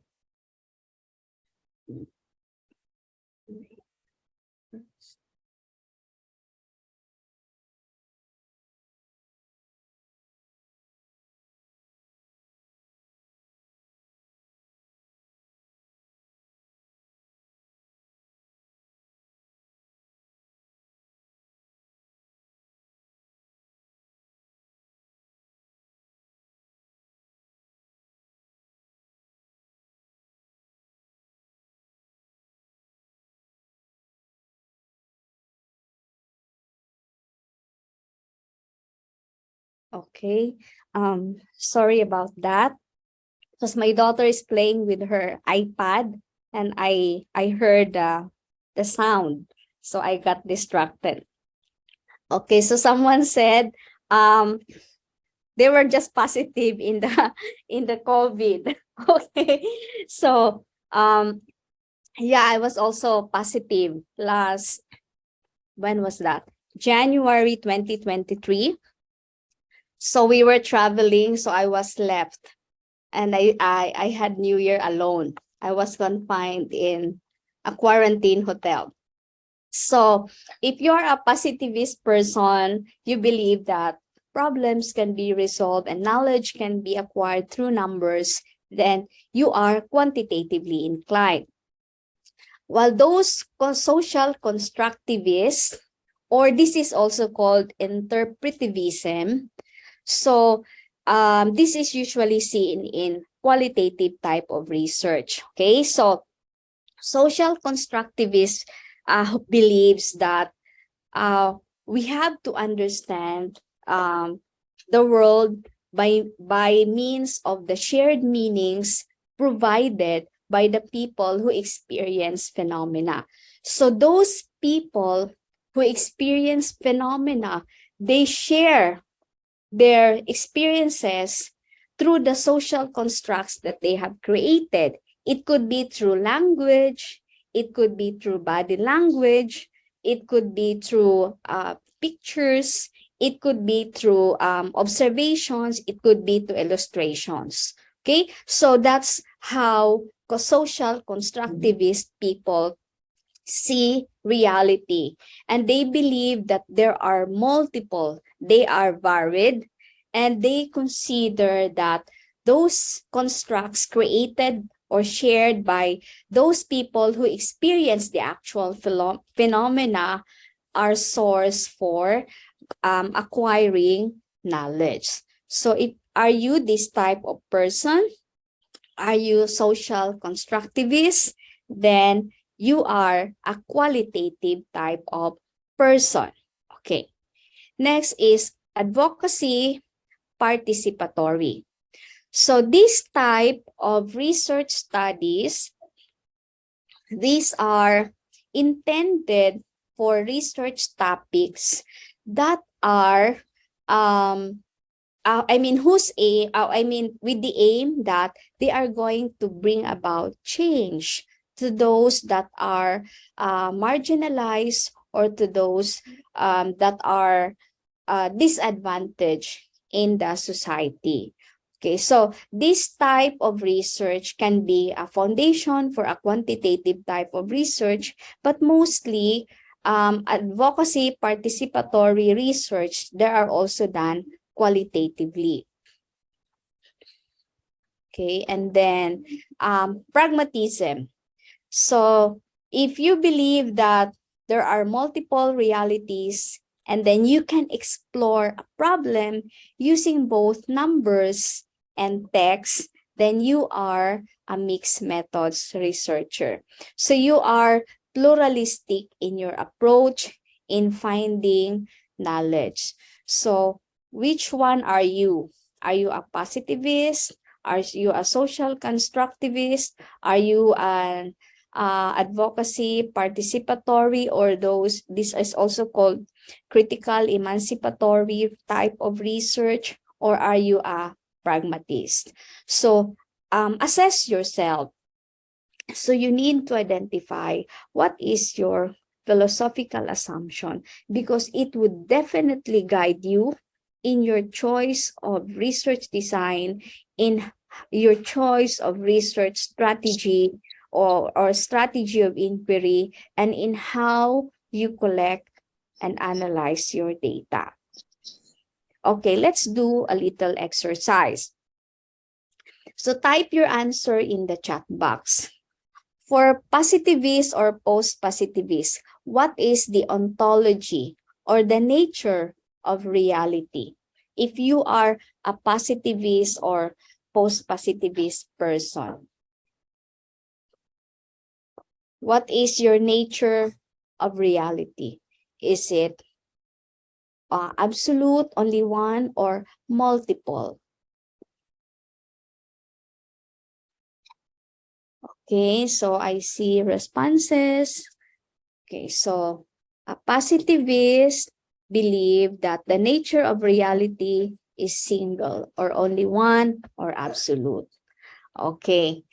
What about for constructivists or interpretivists? Or this is also called interpretivism. So what is the nature of reality?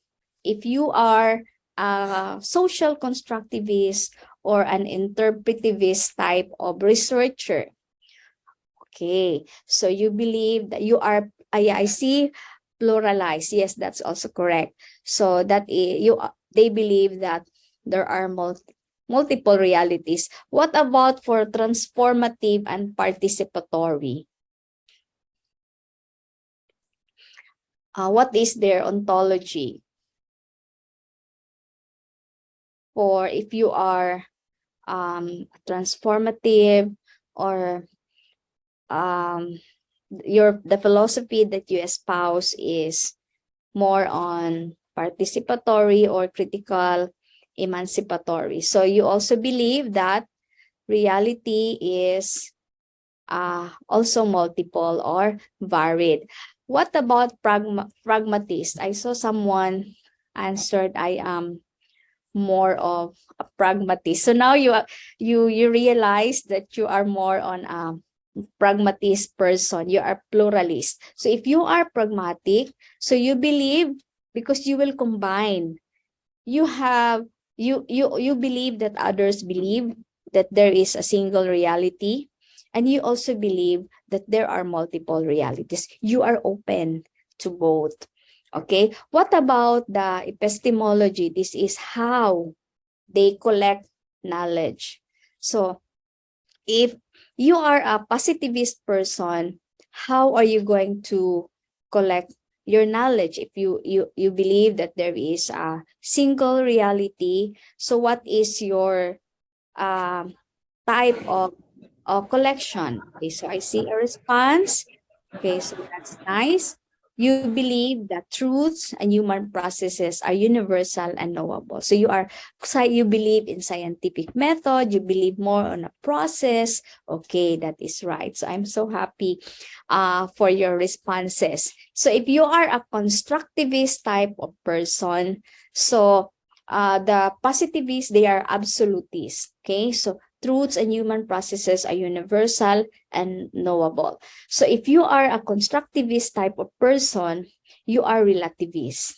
Okay, so truth and human processes are contextual. Okay, when we say contextual, how it is shared and narrated by those who experience the phenomena. And as a researcher, you understand it from the particular context shared to you. And then that relates to real life situations. Yes, that is Correct. If you are a transformative participatory type of researcher, so your epistemology here is also more on universal. Why it's universal? Because it applies to all, especially to the marginalized and those who are disadvantaged in the society. Your main goal here is to bring about change.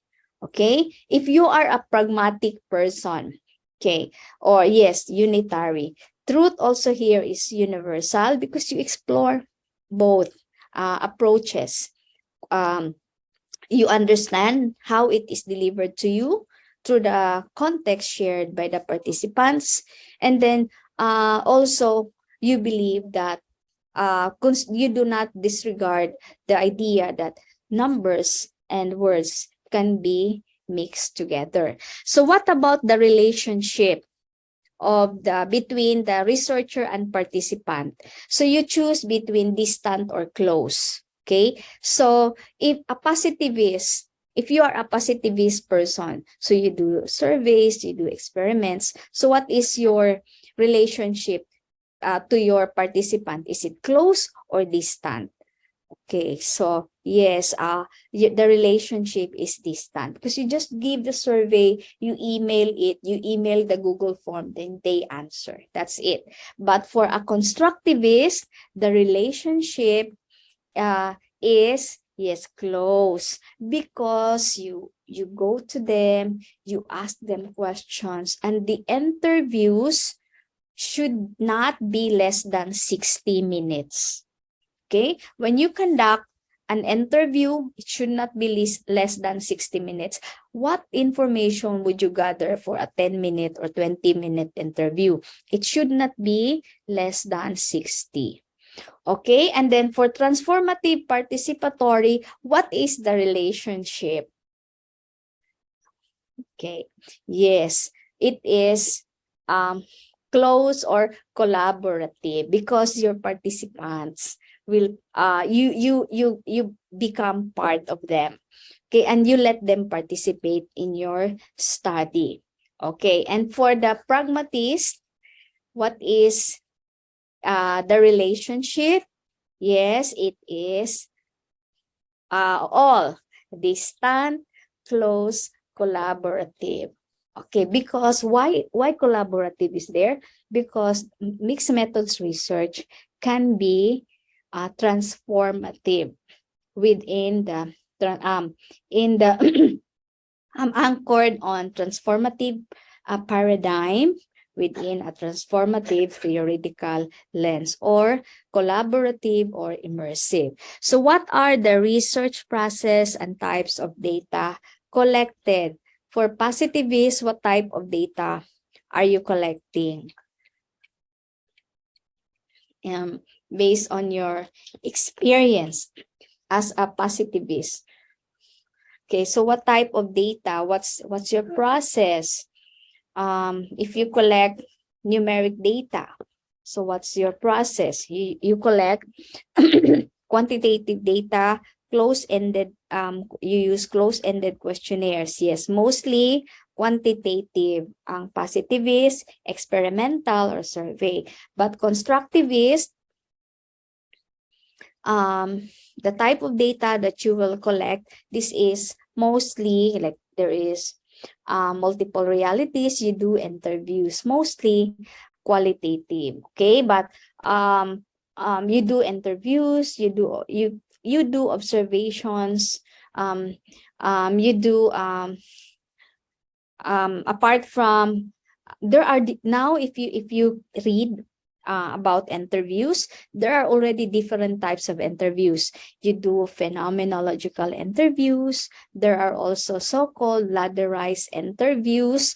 So explore that. There are different types of interviews. When we say ladderized, you do not do it in one setting. So you start with an easy question and then come back another interview with a higher level question until you get what the saturation point is achieved. So that is what we call ladderized interviews. This is usually used for marketing type of research, qualitative research. Then for transformative, participatory, this can be applied by both quantitative and qualitative, and participants are involved in all stages of research process. Yes, scaffold is correct. Okay, and then pragmatist, you collect all. Okay, so here's also another way for you to determine your philosophical assumption. So this time, you will tell me what is the possible paradigm. Okay, so ask this question. Do you tend to think in absolutes? What is the possible paradigm? Okay. Yes, may I see the... Okay, so I see. So definitely, those who will answer this are the positivist or post-positivist type of persons. Do you believe in one truth or one reality? Okay, so yes, it's the same. You are a positivist, post-positivist type of person. Okay, do you believe that context influences your interpretations? What is the possible paradigm for this type of research? Yes, constructivism, constructivist, or interpretivist. But do you know that in mixed methods research, and even in quantitative research, you can apply interpretivism in a qualitative research. You can use constructivist or interpretivist paradigm in a quantitative and in a mixed methods research for the entire process.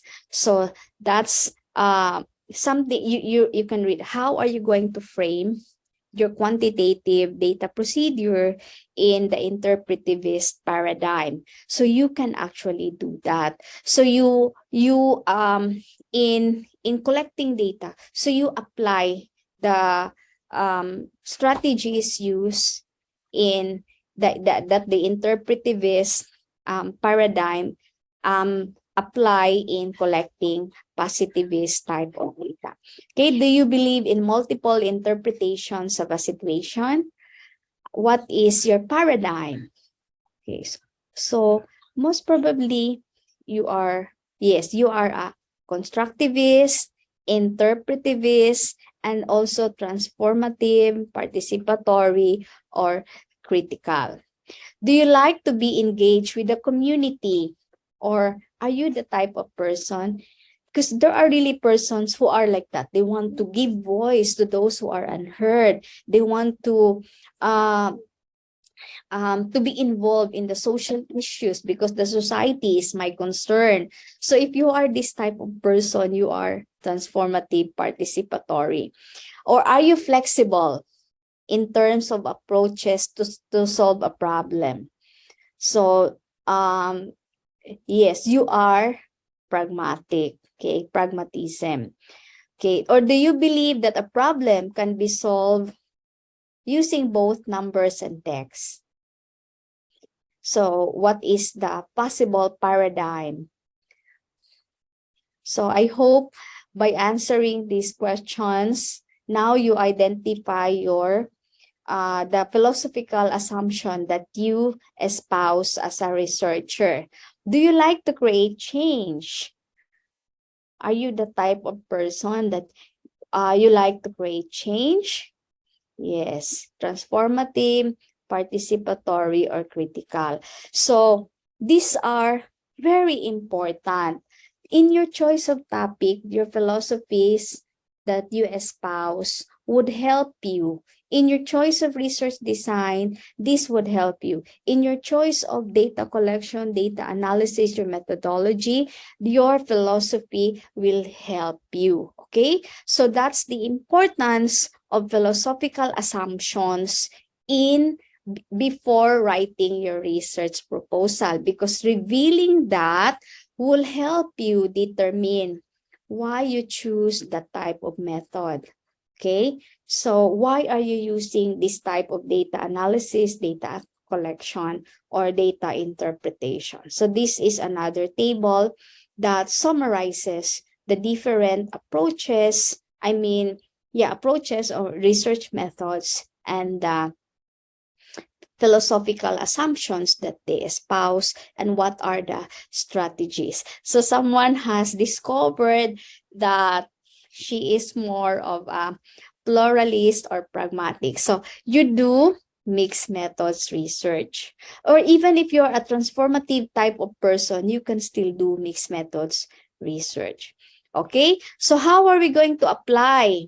Okay, let me give you an example. How are you going to apply those philosophical paradigms to your research proposal? Okay, for example, identify your problem. So, for example, you identified an existing problem in the workplace. So there is a problem that you identified there in the workplace. So for example, there you see that there is bullying in the workplace, or there is discrimination according to nationality. So you start talking to your colleagues about their experience to the problem. Then step 2, so because you confirm that there is really a problem. So the problem that you have investigated resulted to outlining. So you make an outline and then you start doing research about that specific problem. Then after that, you formulate some questions. So these are some questions that you want answered. Why do people experience discrimination in the workplace in terms of salaries? Because the salaries sometimes here if you live, if you work in a multicultural organization, salaries differ according to passport. Salaries differ according to where you obtain your education. Salaries differ whether you are hired internationally or locally. Salaries differ whether you are male or female. Salaries differ whether you are local or an expat. So those are some questions that you want to be answered. Then step number 3, you choose now a paradigm. So how I would like to explore the problem. Okay, so I want to know more. I want to hear the reasons, not only those. I want to know more behind numbers. So you choose interpretivism. So since I choose that paradigm, then you have to decide now the most appropriate approach. So if I choose interpretivism, what is the most appropriate approach? So you use qualitative, or you can use mixed methods. So, or you can use quantitative. You can use interpretive paradigm in a quantitative type of research. So you use a survey with open-ended questions. So that's how to apply interpretivism to a qualitative type of research. Then you analyze open-ended questions qualitatively, but report it quantitatively. Okay, or you use qualitative, or you use mixed methods. Then after that, proceed now to your next step. So you identified what is your paradigm and how are you going to approach that. So that is how you use philosophical paradigms to your research proposal. Okay, so is it clear now? I hope you see now the importance of identifying your philosophical assumptions before writing your research proposal. Okay, so now you are, I hope you made some discoveries about yourself, about your identifying your philosophical assumptions, because I really wanted to explain this every time I do lectures about research, the importance of philosophical paradigms. Because when I was studying, I was not able to understand it properly. And I just realized the importance of that as I keep learning and reading about research, which I do believe every researcher should know. Because if you know this, it is easy for you to write your problem statement. Okay, so if you know that, your philosophical assumption, so you are already aware, your design, you are already aware how to, what type of methodology, because it is anchored on the philosophical assumption that the researcher espoused, it is easy for you to write the problem statement. Okay, so what is a problem statement? Some scholars or researchers or authors call it purpose statement.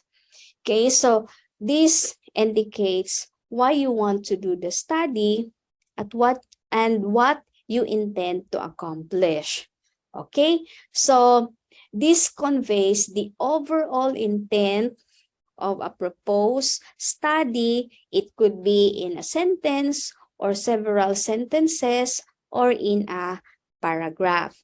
Okay, so in writing the research proposal, you have to distinguish clearly the difference between a problem statement, the research problem, and the research questions, because these three are different. Okay, the research problem statement is your overall intent. The research problem, this is the specific central question that you want to be answered. And then the research questions, those are the sub-questions that will explain the central or the big question or research problem.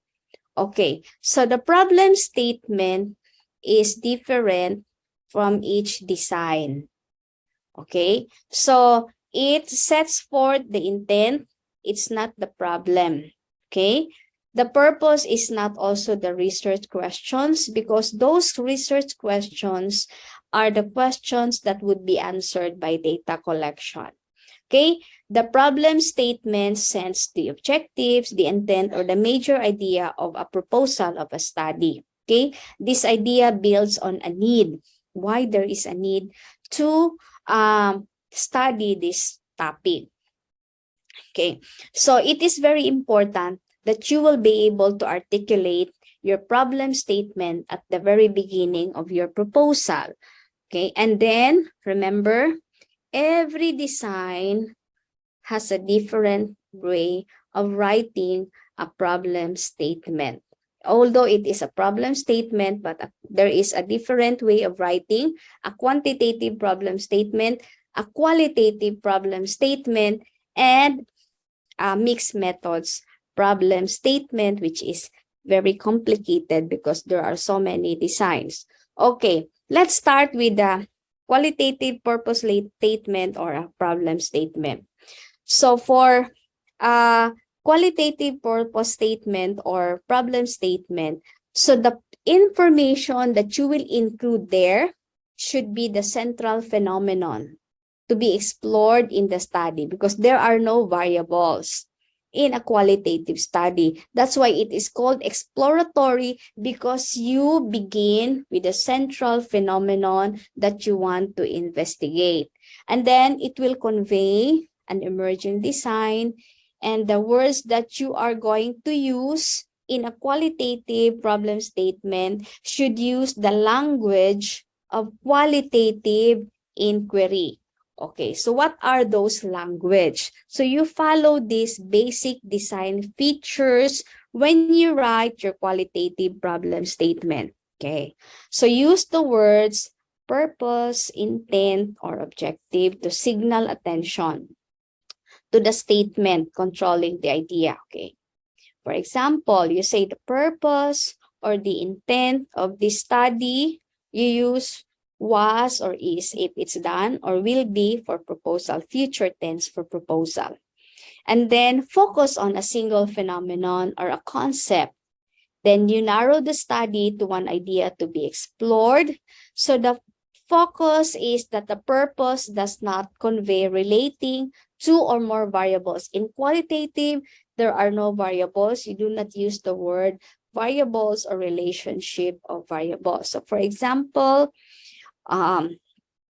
here's a study that focus on a single idea. So for example, a project might begin with exploring the chairperson's roles in enhancing faculty development. So that's an example. You focus only on one. You explore the role of faculty chairpersons in faculty development. Or you say qualitative studies that might start exploring teacher identity and the marginalization of this identity for a teacher in a particular school. So focus lang on one topic. And then use action verbs to convey how learning will take place. So use the terms describe, understand, develop, examine, or discover, or so these are the words that are qualitatively oriented. You do not say determine the relationship, identify the difference. No, that's not qualitatively inclined. Okay, so for qualitative the qualitative problem statement, you can also use the neutral words and phrases that are non-directional language. So meaning you do not preempt the question, okay? So you want to explore the experiences of individuals, okay, rather than saying successful experiences, because you are already giving a directional. So you are just focusing on the success. What about the failure? So make it non-directional, because if you give directional type of question, so you are violating the non-directional approach in qualitative inquiry. Then you provide a general working definition of a central phenomenon, okay? Okay, you mentioned also the participants of the study. So include that in the problem statement, or who are this group of people that will be involved. Include also the site of the research. It could be in a home or a classroom or organization. So you have to describe the site enough in detail so that the reader knows exactly where a study will take place. Okay, then include also some language that delimits the scope of participation. Okay, so here's an example of a qualitative problem statement. This is from the study of Lauterbach about 5 women who had lost a baby in late pregnancy and their memories and experiences of this loss. So this is her problem statement. So this is a phenomenological inquiry. So you identify what type, mention the type of qualitative strategy that you're going to use. So what is this for? As part of uncovering the meaning, okay, articulated essences of meaning in mother's lived experiences. If you read the word essences, lived experiences, those are associated with phenomenology. Okay, then what is the theory? Using the lens of the feminist perspective. So what type of paradigm is used here?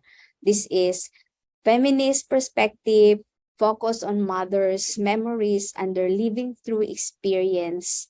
So this perspective facilitated breaking through the silence and surrounding mothers' experiences. So what is the paradigm in this type of problem statement? So there are actually 2 paradigms that you can use in this type of research study. So by reading alone, you can identify the paradigm that the philosophy espoused in this type of research. So this is phenomenology. What is the paradigm? And then it is on a feminist perspective. What is the paradigm? Okay, so pheno is associated with the constructivist paradigm, the feminism associated with transformative paradigm. You can combine paradigms in your research study. It is not limited to one. But don't worry, I'm giving you here a script. So here's the script to write the qualitative problem statement. Use this one. Okay? So use this script to build your qualitative problem statement. So for example, you will say, the purpose of this, identify your strategy of inquiry. Okay, so write down. Then, for what purpose? So write it down. Then the central phenomenon being studied, what is that? For, who are the participants? And then where is the site? And then at this stage in the research, the central phenomenon being studied will be, so this is a sample script that you can use when you create your qualitative problem statement. So now let's proceed to the quantitative. Okay, so the difference between the qualitative and quantitative, you will see common language associated with quantitative research, such as variables, relationships. So those are the language used in a quantitative purpose statement. And then you make sure you identify your variables, include your variables, the independent, dependent variables, or if you have moderating or intervening variables, you include them. Okay. So here are the basic features. So include words to signal the major intent, and then identify. Quantitative research requires that you have to identify the theory, the model or conceptual framework of your research. So you don't have to describe it in detail, but you have to mention it because it gives importance to the theory that foreshadows your study. And then identified all the variables, independent, dependent, including the mediating or moderating variables if you have, and control variables if you are using experimental. Okay, and then use words that's that connects the IV and the DV, like the relationship between or comparison of two or more groups. So those are quantitative language, including your strategy of inquiry. Is it survey or experimental? Okay, then include the participants or the unit of analysis in the study and mention your research site. So here's an example of a quantitative problem statement. Okay, so you see the difference. The purpose of the study was to examine the relationship. This was already conducted. It's finished. Okay, relationship between personal characteristics and job motivation of certified education who taught in state adult correctional institutions in the United States. So the venue or the locale where the research was conducted. Then what are the variables? The personal characteristics. So the variables are mentioned also. Okay, so be explicit in your purpose statement. So here's also a script that you can use for writing your problem statement. So this is a sample script. All you have to do is just fill in the important information for writing your quantitative problem statement. And then next, the mixed methods purpose statement. So the mixed methods is different. And because it has to include information about both quantitative and qualitative strands of the study and the reason for incorporating those strands. Okay, so these statements should be identified early, and mostly in mixed methods research, they are added in the introduction section. And also there is a separate heading for mixed methods research problem statement. Okay, so begin again with signaling the words, the purpose or the intent, So indicate the overall intent of the study from a content perspective. Indicate the type of mixed methods design. What is your design? Sequential explanatory or sequential exploratory. Then discuss the reasons for combining. Why are you combining both data? Is it to reinforce? Is it to provide a complete understanding? Or is it to generate a questionnaire? Or is it to identify the convergence and divergence? Okay, consider other information about specific types of both quali and quantitative data collection. For example, you will say, in the quantitative phase, data were collected through a survey with like 109 participants. In the qualitative phase, data was collected through an in-depth interview to elicit the lived experiences of the volunteers of the study. So like that. So you have to include characteristics of good qualitative problem statement, also include good characteristics of, characteristics of good quantitative, research design. So it is a bit challenging to do problem statement because in mixed methods research, every design has a different way of writing problem statements. So I'm just giving you here an example of a problem statement from a sequential. Okay, so this is the use of wireless iBook laptop computers in 3 education methods courses. Okay, so the purpose of this sequential mixed method study was to first explore and generate themes. So with this statement, although the researcher did not mention if it is explanatory or exploratory, but because of the word theme, I would be able to determine that this is sequential exploratory that started with qualitative design, followed by a second phase, which was to develop an instrument and to survey students about laptop use on several dimensions. So you see here, how is the qualitative data done? Through field observations and face-to-face interviews, where in 3 teacher education classes. Then based on the themes of phase, this is the connection between phase 1 and phase 2 to develop survey questionnaire. So then determine the rationale for using both, that because they wanted to create a survey of student experience based on the preliminary exploration of student use, which is the qualitative exploration. So that's how you write mixed methods, but this is only for exploratory sequential. There's a different problem statement approach to write explanatory sequential.